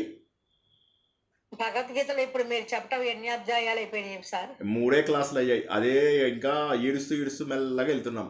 ఎందుకంటే చాలా ఉంది చెప్పాల్సింది. ఒక్క చాప్టర్ కూడా అవ్వలేదు. మొన్న ఒక చాప్టర్ని బలవంతంగా అవగొట్టాము. సంగీత మేడం 2 చాప్టర్స్ సరైన గీతా పరివార్ ద్వారా తెలిసిన సరైన ఉచ్చారణ పూర్తి చేశారు. 2వ అధ్యాయం మనము తెలుసుకుంటాం అతి త్వరలో, వచ్చే వారమే ప్రారంభించుకుంటాము. భగవద్గీతలో ఒక్క చాప్టరే అయింది. 3 వీడియోలు చూడండి తప్పకుండా. అంటే ఇంతకుముందు 7-8 సార్లు చెప్పుకున్నాము మొత్తం అధ్యాయాలు. ఇది ఈసారి స్టార్ట్ అయినటువంటి కొత్త బ్యాచ్కి 3 క్లాసులు అయ్యాయి. తప్పకుండా అవి చూడండి. జై శ్రీకృష్ణ. శ్రీకృష్ణ సార్. బాధకి చెడుకు తొందరగా కనెక్ట్ అవుతాం కానీ భక్తికి, దైవానికి, ఆత్మకి తొందరగా కనెక్ట్ కావు. అది ఎందుకు అంటే మన సంస్కారాలను బట్టి ఉంటదా ఏంటి? అసలు మీరు భూత భవిష్యత్ వర్తమానం అట్లా ఉంటదా, ఎట్లా ఉంటది? అసలు చాలా మంది దానికి తొందరగా కనెక్ట్ అవుతారు. దీనికి ఇన్ని మేము ఇప్పుడు మీ దగ్గర 2 years అవుతుంది మిమ్మల్ని తోటి పరిచయం అయ్యి, అది తొందరగా అయిపోతుంది. ఇప్పటికి ఇంకా చాలా మారాము చాలా మట్టుకు. ఇంకా మార్చాలి, ఇంకా చాలా మందిని మారాలి. కానీ అది ఎందుకు ఏమన్నా ఉంటదా? పూర్వజన్మది ఇందాక చెప్పినట్టుగా 2 కారణాలు. కొత్త పూర్వజన్మది ఉండొచ్చు కొంతమందికి, కానీ కొంతమందికి మాత్రము, మిగతా 99.9 మందికి మాత్రము ప్రయత్నపూర్వకంగానే వస్తుంది. అది ప్రయత్నపూర్వకంగా తప్పదు. బలవంతంగా మనసుని రాయి చేసుకోవాలి. ఎందుకంటే మనము గనక బంధములను తెంపకపోతే భగవంతుడు తెంపుతాడు. ఈ మాట నేను 1 కోటి సార్లు చెప్పాను. మనము గనక బంధములను తెంచుకోకపోతే భగవంతుడు తెంపుతాడు, బాధపడుతూ వెళ్ళాల్సి వస్తుంది. కాబట్టి వీలైనంత వరకు భగవంతుడికి దగ్గర కావాలి అంటే వైరాగ్యం పెరగాలి. భగవంతుడు ఒకటే మాట చెప్పాడు, అభ్యాస వైరాగ్యం. కానీ ఎందుకు చేయబుద్ధి కాదు? ఎందుకంటే బాగా నడుస్తున్నాయి కాబట్టి. ఇప్పుడు ఏమవుతుంది, మనకు కావాల్సిన వస్తువు కొనుక్కోగలుగుతున్నాం. ఒక వస్తువు కొనుక్కోవాలి. ఇప్పుడు మగవాళ్ళు ఉంటారు, ఎలక్ట్రానిక్స్ కొనుక్కోవడానికి ఎంత ఇష్టం ఉంటుందో. నా క్లోజ్ ఫ్రెండ్ నిన్న 55 ఇంచ్ టీవీని 2-3 ఏళ్ల కింద కొన్నాడు. అది తీసేసి కొత్త 55 ఇంచ్ కొన్నాడు. కొనగానే ఏంటి అంటే QLED అని, QLED, ఓకే సూపర్, ఏంట్రా డిఫరెన్స్ ఏంట్రా అంటే ఏదో చెప్తాడు. నేను అన్నాను, పాత టీవీకి ఈ టీవీకి ఏం తేడా ఉంది చెప్పు అంటాను. నేనేం మిస్ అవుతున్నా అని చెప్పు అంటాను. ఏమనగలడు? లేదు, ఇది నువ్వు దగ్గర నుంచి వెళ్తే సమ్మేదో వెంట్రుక కూడా క్లియర్గా కనిపిస్తుంది అంటాడు. ఇప్పుడు నాకు వెంట్రుక కనిపించకపోతే వచ్చే నష్టం ఏమిటి? అంటే మగవాళ్ళలో ఇలా ఉంటుంది, ఆడవాళ్ళకు కూడా ఉంటుంది. ఆడవాళ్ళు నగలు కొంటారు, చీరలు కొంటారు. ఆడవాళ్ళు అబ్బో వస్తువులు కొనడంలో ఆడవాళ్ళకి మించి, మగవాళ్ళు ఎలక్ట్రానిక్స్లో పాడు చేస్తారు, ఆడవాళ్ళు వస్తువులలో పాడు చేస్తారు. బట్ నేనేమంటానంటే ఎన్ని రోజుల పాటు ఇంకా ఈ వస్తువులు కొంటాము? కబ్బోర్డ్ ఓపెన్ చేయగానే ధన్నుమని కింద పడుతున్నాయి వస్తువులు, ఇంకెన్ని కొంటాం? విసుగొస్తుంది కదా బట్టలు. ఇలాంటిది ఇప్పుడు ఇది నేను వేసుకున్నది 150 రూపీస్ చొక్కా. ఏం నేను మీ అందరిలో కూర్చోడానికి అర్హత లేదా నాకు? సో కాబట్టి ఏంటంటే మానసికంగా మనం రెడీగా ఉండకపోవడం అంటే అన్ని బాగా జరుగుతున్నాయి, చక్కగా ఫ్రెండ్స్తో మాట్లాడుతున్నాం, అన్ని బాగున్నంత వరకు మనకు అది తెలియదు. కానీ ఎప్పుడైతే మనకు సడన్గా అన్ని బాగున్నప్పుడు ఒక్కసారిగా ఒక సడన్ షాక్ వస్తుంది. ఆ షాక్ రాకుండా కాపాడుకోవాలి. ఆ సడన్ షాక్ అనుభవించే బదులుగా, ఎందుకంటే రేపు వచ్చిన తట్టుకునే శక్తి కూడా ఇవ్వాలి సార్.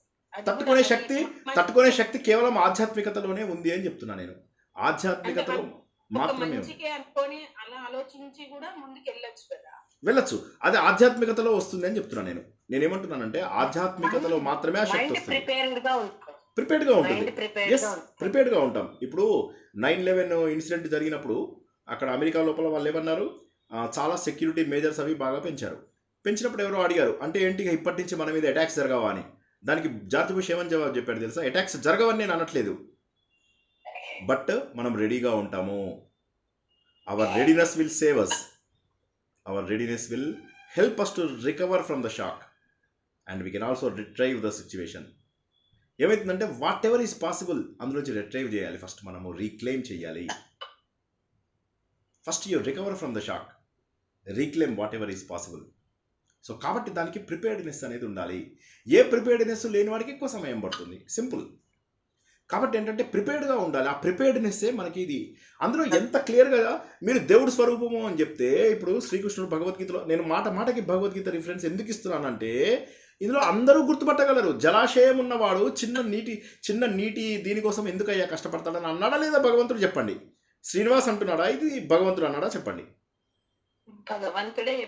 భగవంతుడే అన్నాడు. ఒక పెద్ద జలాశయం ఇచ్చా నీకు, నువ్వు చిన్న నీటి దోసెల నీటి కోసం ఆలోచిస్తున్నావా అని. చిన్న వాటి కోసం ఆలోచిస్తూ అసలు గొప్ప స్వరూపాన్ని, మనలో దేవుడు ఉన్నాడు అని చెప్పినప్పుడు కాదని ఎలా అనగలరు మీరు? ఆలోచించండి. నేనేమంటానంటే కేవలం ఆలోచన ద్వారా మాత్రమే మనలో ఉన్న భగవంతుని మనము గుర్తుపట్టగలుగుతాము. గుర్తుపట్టండి, మెల్లగా టైం పడుతుంది, కానీ ఆలోచన వచ్చేదాకానే ప్రాబ్లం. ఆలోచన సినిమాలు చూసి సినిమాలో ప్రతిదీ చెడు మంచి అన్ని రకాలు ఉంటాయి, కానీ మంచి అదొక్కటే ఒక పాయింట్ తీసుకొని దాన్ని ప్రతి సినిమా గురించి చెప్తారు. మంచిగా చెప్తారు కదా, అక్కడ మీరు చెడు ఏది గ్రహించారు, అక్కడ ఒక పాయింట్ తీసుకొని మనకు చెప్తారు ప్రతి సినిమాలో. ఈ సినిమా ఇలా ఉంది, ఈ సినిమా అది ఊరికేనే గుర్తుకొస్తుంది. అరే సార్ తీసుకున్నట్టు మనం కూడా దైవాన్ని ఎందుకు తీసుకోవద్దు, అట్లా తీసుకొని అదే ఆలోచించాలి కదా అని చెప్పి అట్లా క్వశ్చన్ ఆన్సర్ రెండు వస్తుంది, రావాలి. మంచి ఉంది బయట ప్రపంచం. ఇప్పుడు నేను రవితేజ అది కిక్ సినిమా చూసినప్పుడు, ఆ సినిమాని నేను ఒక 60-70 సార్లు చూసుంటాను. చాలా మంది అడిగారు, ఏముంది ఆ పిచ్చి జోక్స్, ఇవన్నీ పిచ్చి జోక్సే కనిపించాయా మీకు? ఆ సినిమా లోపల ఉన్న సందేశం కనిపించలేదా? సందేశం వెనకాల ఒక వ్యక్తి యొక్క స్ట్రగుల్ కనిపించలేదా? సో కాబట్టి నేనేమంటానంటే ఇది గుర్తించే స్థాయిని బట్టి ఉంటుంది. అంటే అది ఎందులో అయినా మనం ఆ మంచిని వెతుక్కోగలగాలి. అది వెతుక్కోవాలి అంటే మనము కొంత ఆ విచక్షణ ముందు ఆ బ్రెయిన్కి పని పెట్టడానికి ఎవరు ఇష్టపడడు. నేను మా ఫ్రెండ్ది ఒక ఎగ్జాంపుల్ చెప్పాను. నా ఫ్రెండ్ ఇంటర్మీడియట్లో ఉన్నప్పుడు ఒక సబ్జెక్టు ఫెయిల్ అవుతుండేవాడు, కెమిస్ట్రీ. రెగ్యులర్గా ఫెయిల్ అవుతుంటే నేను వాడిని కొద్దిగా చదువు చాలు, అందరూ మన క్లాస్మేట్స్ అందరినీ నేనే చదువు చెప్పి పాస్ చేయిస్తునేవాడిని ఆ రోజుల్లో. బాబు నేను చెప్తాను నీకు, రోజంతా కూర్చొని చెప్తాను నీకు, నువ్వు 2-3 రోజులు 4 రోజులు కష్టపడితే నువ్వు ఎగ్జామ్ లోపల 35 మార్క్స్తో బయటకు వచ్చేస్తావు అంటే అతనికి ఇష్టపడేవాడు కాదు. ఓ రోజు నేను భగవద్గీతలో ఏదో విద్యాప్రకాష్ ఆనందగిరి గారి బుక్ లోపల చూస్తే ఎక్కడో కార్యసిద్ధి మంత్రం ఉంది. నేను వెళ్ళి క్యాజువల్గా ఫ్రెండ్స్ అందరితోటి అన్నాను అనమాట. అతను విన్నాడు అన్నమాట. నేను తర్వాత నా దగ్గరికి మెల్లగా వచ్చి అంటాడు, వాసు నాకు ఆ మంత్రం ఇయ్యవా అన్నాడు. ఏం చేస్తావు అని అడిగా. లేదు చదువుతా, రాత్రి పగలు చదువుతా అన్నాడు. ఎందుకు అన్న అంటే, నువ్వు చెప్పినావు కదా 10 లక్షలు చేయమని. అంటే సరిపోతుందమ్మా నీకున్న టైము అంటే, రాత్రి పగలు కూర్చొని చేస్తా, తెల్లవార్లు చేస్తా. అదేదో చదువు కోసం చేస్తాయి. చదువుకోవచ్చు కదా. సో ఎవరైనా బ్రెయిన్ని వాడాలంటే ఎంత భయపడతారు చూడండి.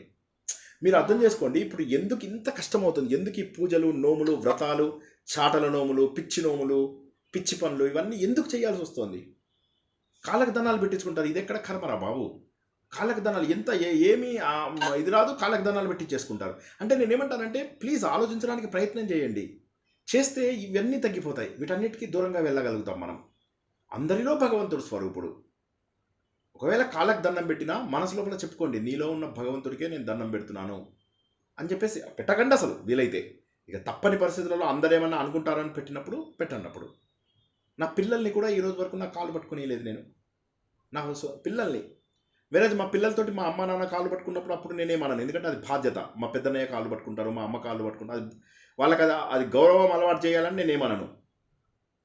ఓ రోజు నేను రాముడు అక్షింతలు వచ్చాయని చెప్పి మొన్న వాళ్ళు అమెరికా నుంచి వచ్చిన దీంట్లోపల నేను రాముడు అక్షింతలే కానీ వెంటనే మా పాప గట్టిగా పట్టేసుకుంది కాళ్ళు. ఎందుకమ్మా ఎందుకు పట్టుకున్నావు అంటే, డాడీ నువ్వు ఎప్పుడు కాళ్ళు పట్టుకునేవు.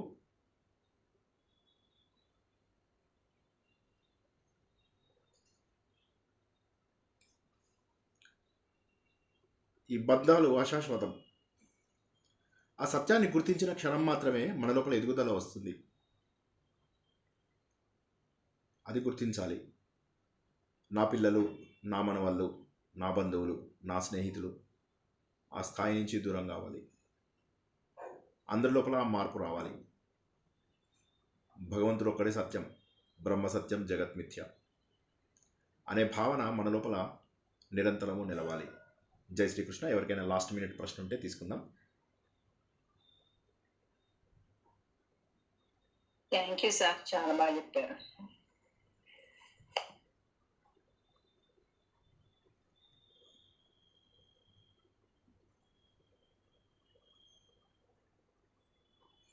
సార్ ఒక డౌట్. చెప్పండి. దేవాలయంలో మనం వెళ్ళినప్పుడు మన పూజారి గారు పూజ చేయించుకుంటాం. పూజారి గారితో ఆశీర్వచనం, ఒక బ్రాహ్మడు ఆశీర్వచనం ఇస్తే జరుగుతుంది అనేది మనకి దైవ వాక్యాల్లో ఒకటి కదా. మరి ఇప్పుడు పూజారి కాళ్ళు మొక్కుతాం కదా దేవాలయంలో, దేవుడికే మొక్కాలా, పూజారికి మొక్కాలా, మొక్కొద్దా? అది ఒకటే. దేవాలయంలో దేవుడికి తప్ప ఎవరికి కూడా నమస్కారం కూడా చేయకూడదు. Okay, so that is number 1. గౌరవం ఉండి మీరు బయట పూజారికి కాదు ఎవరికి దండం పెట్టకూడదు. పూజారికి కాదు, మీ సొంత గురువు కనిపించిన పాదాభివందనం టెంపుల్ లోపల చేయకూడదు. టెంపుల్ లోపల కేవలము భగవంతుడు తరంగాలు వెళ్తూ ఉంటాయి. టెంపుల్ అంటే నేను ఇంతకుముందు చాలాసార్లు చెప్పాను, టెంపుల్ అనేది ఒక చిన్న విగ్రహం కాదు, ఒక శబ్ద తరంగాల శక్తి కేంద్రము. ఆ శక్తి కేంద్రంలో భగవంతుడు తరంగాలు వెళ్తూ ఉంటాయి. వాటిని ఆటంకపరిచేవేవి కూడా చేయకూడదు. గుడి లోపల ఎవరికి దండం పెట్టకూడదు. వీలైనంత వరకు భగవంతుడిని మనస్ఫూర్తిగా భగవంతుడితో కనెక్ట్ అవ్వండి. వెనకెవరన్నా ఉన్నారు వాళ్ళకి ఇలా చేతులు అడ్డం పెట్టి దేవుడిని దండం కనిపించకుండా చేయకండి. వాళ్ళకి దేవుడు కనిపించేటట్టయితే మీరు పక్కకు జరిగి వాళ్ళకి దేవుడు కనిపించేలాగా చేయండి. భగవంతుడిని దర్శనం చేసుకోవడం కోసం ముందు ఉన్న జనాలను తొయ్యకండి, తన్నకండి, తొక్కకండి. మర్యాద, మీకు గౌరవం ఎవరన్నా ఉంటే దూరం నుంచి దండం పెట్టి మర్యాద చూపించండి. నేను దండం పెడితే తప్ప? ఇలా దండం పెట్టాను, ఇప్పుడు నేను మీకు ఇలా దండం పెట్టాను, మీ పాదాలు పట్టుకుంటేనే నేను ఇదైనట్ట? అందరూ సమానమే. భగవంతుడి దృష్టిలో అందరూ సమానమే, అందరూ భగవత్ స్వరూపులే. మీరు గౌరవం ప్రకటించడానికి దండం పెడితే పెట్టండి, కానీ దాని ద్వారా వచ్చే ఫలితాలు వేరే ఉంటాయి. అవన్నీ ఎందుకు? కానీ ఇప్పుడు వీలైనంత వరకు దండం పెట్టి వదిలేయండి, అక్కడికి సరిపోతుంది. ఎవరి పాదాలు పట్టుకున్నా ఏమీ జరిగేది జరిగి తీరుతుంది. మీ సంకల్పం ద్వారా, బుద్ధి ద్వారా తెచ్చుకునేటటువంటివి మాత్రమే మీకు ఎక్కువ శక్తిని ఇస్తాయి. కర్మకాండాల ద్వారా మీకు శక్తులు రావు. ఈ రోజుల్లో కర్మకాండాలు సరిగా చేయించే వ్యక్తులు లేరు. కర్మకాండాల ద్వారా వచ్చే ఫలితాలు రావు రావు రావు రావు రావు. నమ్మితే నమ్మండి, నమ్మకపోతే మీ ఇష్టం. ఈ రోజుల్లో నేను చెప్తున్నది కర్మకాండాలు తప్పని ఒక్కసారి ఆగాలి అందరూ. కర్మకాండలు తప్పు అని కాదు, కర్మకాండలు సరిగా చేసే వ్యక్తులు ఈ రోజుల్లో లేరు. ఎందుకంటే నేను ఇందాక చెప్పినట్టుగా కనెక్టింగ్ పీసెస్ లేవు. కనెక్టింగ్ పీసెస్ లేవు. ఒక ఉత్తరం మీకు రాశాను నేను, ఒక ఉత్తరం, ఆ ఉత్తరం లోపల ఫస్ట్ లైన్ ఉంది, సెకండ్ లైన్ లేదు, థర్డ్ లైన్ ఉంది, ఫిఫ్త్ లైన్ లేదు. ఏం చేస్తాను? ఇప్పుడు మనకు ఉన్నటువంటి మంత్రములన్నీ కూడా ఇలా ఉన్నవి చాలా ఎక్కువ ఉన్నాయి. కాబట్టి మనకు అవైలబుల్ ఉన్న వాటితో మాత్రమే మనం చేయాలి. ఆ అవైలబుల్గా ఉన్నటువంటి వాటి లోపల ఈ లలిత సహస్రనామం, విష్ణు సహస్రనామం, భగవద్గీత, పురాణాలన్నీ కూడా దాదాపుగా ఎవరెవరో రాసినవి ఉన్నాయి. కానీ మీకు సరిగ్గా ఉన్నటువంటి పురాణము భాగవతం మాత్రమే. అందుకే భాగవత పురాణము, రామాయణ మహాభారతము, తర్వాత వేదాలు, ఇవి మాత్రమే పాపులర్ అయ్యాయి. మీకు మిగతా ఉన్నాయి, విష్ణు పురాణం, శివపురాణం, బ్రహ్మాండ, బ్రహ్మ వైవర్తన, నారద, అగ్ని, గరుడ, మార్కండేయ అన్నీ చెప్పుకోవచ్చు. కానీ అందులోపల అన్నీ రకరకాల జనాలు వాళ్ళ వాళ్ళ భావాలు నింపేశారు. స్కంద పురాణం 10,000 శ్లోకాలు ఉంటే ఇప్పుడు అది 81,000 శ్లోకాలకు వచ్చింది. ఇష్టం వచ్చినట్టుగా నింపి పారేశారు దాంట్లోపల. ఏది మాట్లాడినా కూడా, నేను కూడా అందులో పెట్టాను ఒకటి, స్కంద పురాణం మగవాళ్ళ కోసం చరవాణి నోమ్ అని చెప్పేసి మగవాళ్ళందరికీ పసుపు కుంకుమలు పూసి నెత్తి మీద తలంటు పోసి వాళ్ళకు ఒక సెల్ ఫోన్ దానం చేస్తే ఈ జన్మలో పాపాలన్నీ పోవడమే కాకుండా వాళ్ళకు మోక్షం కూడా కలుగుతుందని చెప్పి కొత్త నోమ్ రాసి పెట్టాను అందులో. ఏం చేస్తాం మరి? ఇలాంటి పిచ్చి పిచ్చివన్నీ చేస్తున్నారు జనాలు. కాబట్టి దయచేసి కర్మకాండలు చేసే శక్తి పోయింది ఈ రోజుల లోపల. భగవంతుడిని మనస్సుతో మాత్రమే కనెక్ట్ అవ్వగలము. మనస్సుతో కనెక్ట్ అయ్యి బుద్ధితో ఆలోచించగలము. చేస్తున్న పనిని ధర్మబద్ధంగా, కర్మని ధర్మంగా, భక్తిలో భావంగా, జ్ఞానంలో ఆలోచనగా మాత్రమే భగవంతుడిని తెలుసుకోగలము. 3 మార్గాలు: కర్మ, భక్తి, జ్ఞానము. కర్మని ధర్మబద్ధంగా చేయాలి, భక్తిలో భావం ఉండాలి, జ్ఞానంలో ఆలోచన ఉండాలి, యోగాలో అనుభవం ఉండాలి. ఈ 4 మాత్రం మనకు భగవంతుడు ఇచ్చినటువంటి వరాలు. వాటిని వదిలేసి ఎక్కడో చెంచాలు పట్టుకొని తిరుగుతున్నారు. అక్కడ భగవంతుడు పెద్ద పెద్ద జలాశయం ఇచ్చాడు, పోయి తాగండి కదా అంటున్నాడు భగవంతుడు మనని. మనమేమో అందరము చెంచాలు పట్టుకొని తిరుగుతున్నాం, చిన్న స్పూన్స్ పట్టుకొని తిరుగుతున్నాం. నువ్వు నీళ్ళు ఇస్తావా, నువ్వు నీళ్ళు ఇస్తావా అని. అక్కడ భగవంతుడు ఇచ్చాడు, జలాశయం ఇచ్చాడు కదా. జై శ్రీకృష్ణ. జ్ఞానంలో ఆలోచన అనే మాటకు తత్వం అసి, నేనే తానై ఉన్నాను అనే ఆ మాటను మనం గుర్తు తెచ్చుకుంటూ ఉంటే పదే పదే ఆ ఆలోచన అనేది వచ్చింది అంటే, అప్పుడు మీరు చెప్పిండేది ఇది వరకు ఇప్పటి వరకు మనం చర్చించుకునే ఇంకొకరి కాళ్ళు పట్టుకోవాలనా లేదా అనేది అర్థమవుతుంది. అంటే అప్పుడు మనకు ఏమర్థమవుతుంది? దేవుడే పోయి ఇంకొక దేవుణ్ణి కాళ్ళు పట్టుకుంటున్నాడు అన్నమాట అర్థమైనట్లే అన్నట్టే కదండి సార్. Correct correct. మనకు ఈ ఆచార వ్యవహారాలు ఎందుకు వచ్చాయంటే మన ఈగో తగ్గించడానికి, అందరినీ సమాజంలో సరిగా ఉండడానికి వాటికి. కానీ ఎన్నేళ్ళు చేస్తారు? 10 ఏళ్ళు, 20 ఏళ్ళు, 30 ఏళ్ళు, 50 ఏళ్ళు వచ్చాక కూడా ఇంకా అవేనా? ఆలోచించాలి ఒకసారి. ఓకే, కొత్తలో తెలియదు, ఏబిసిడీలు నేర్చుకుని ఏబిసిడీల దగ్గర ఆగిపోతే ఎట్లాగా? పదములు నేర్చుకోవాలి, వాక్యములు నేర్చుకోవాలి, కావ్యాలు చదవాలి, గ్రంథాలు చదవాలి.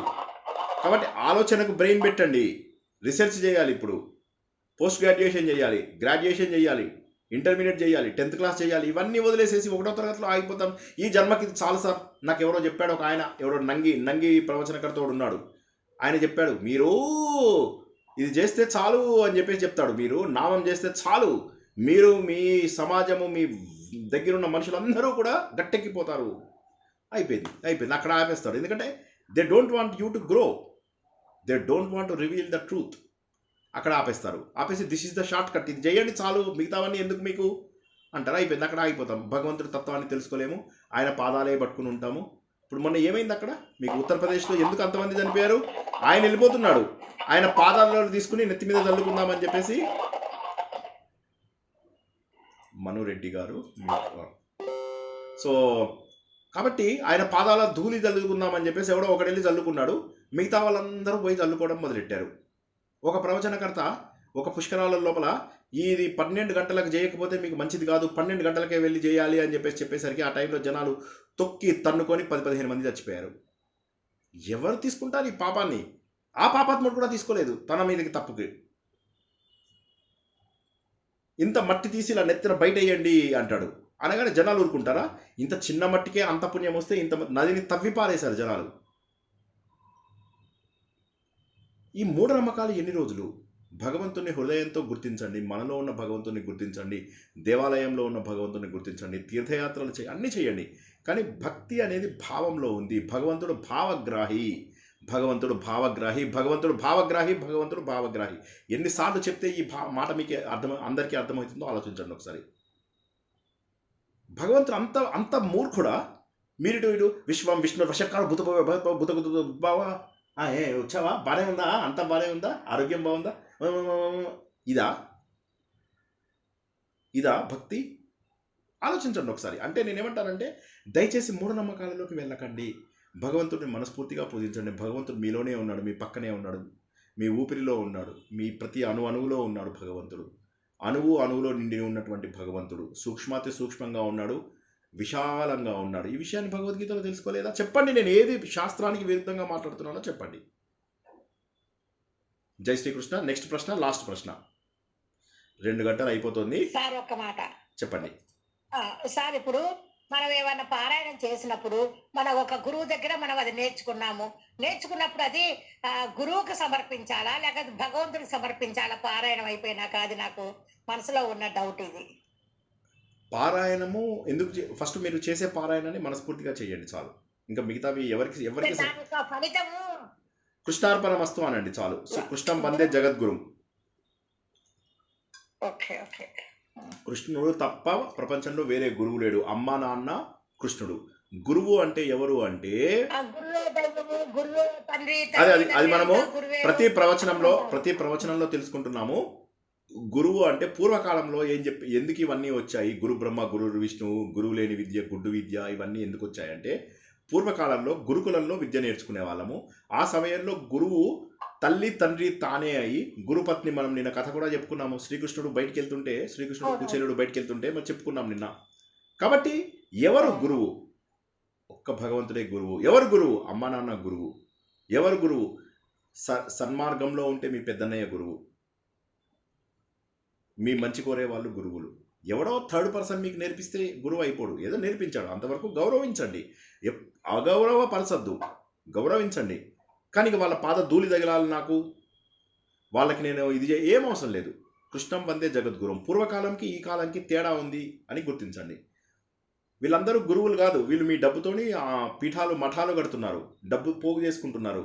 వాళ్ళు చేసే సేవా కార్యక్రమాలు తక్కువ, కడుతున్నటువంటి పీఠాలు మఠాలు ఎక్కువ. ఋషికేశ్కి వెళ్ళి చూడండి, అసలు ఆశ్రమాలంటే ఏంటో తెలుస్తుంది. ఇక్కడ చేస్తున్నది డబ్బు collection. They are collecting money.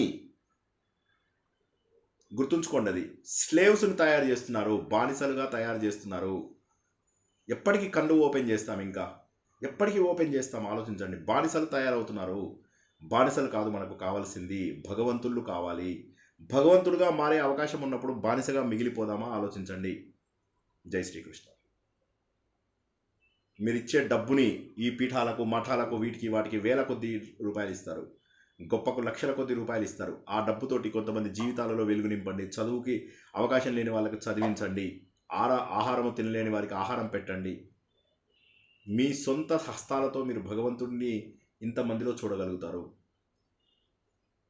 ఈ పీఠాలకు మఠాలకు పెట్టడం వల్ల వాళ్ళు వెనకేస్తారు. ఒక ప్రవచన కడుతున్నాడు, ఆయన ఏం చేస్తాడు తెలుసా? యాత్రలకు తీసుకెళ్ళి 5 లక్షల ముందు ఫస్ట్ ఆయనకు 5 నుంచి 10 లక్షలు ఫస్ట్ పక్కన పెట్టాక ఆ మిగతా డబ్బులోనే యాత్ర నడిపించాలి. ఇవన్నీ ఇప్పుడు మనకు అవసరం లేదు కానీ జై శ్రీకృష్ణ. నెక్స్ట్ లాస్ట్ క్వశ్చన్ అయిపోయింది. ఓకే, మరోసారి మీ అందరి శ్రద్ధాశక్తులకు కృతజ్ఞతలు.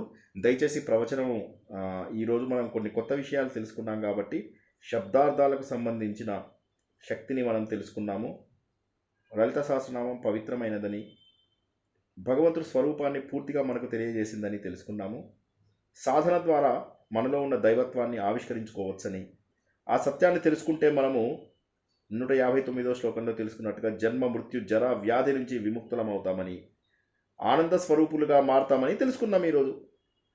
ఇది తప్ప భగవంతుడు ఏం చెప్పాడో చూడండి ఒకసారి. భగవంతుడు 158, 159 శ్లోకాలలో ఈరోజు చెప్పిన అర్థాన్ని కనుక నిజంగా అర్థం చేసుకుంటే మన జీవితంలో ఉన్నటువంటి దుఃఖం అంతా తొలగిపోతుంది, బాధలు తొలగిపోతాయి, కష్టాలు తొలగిపోతాయి. బ్రహ్మ సత్యం జగత్ మిథ్య.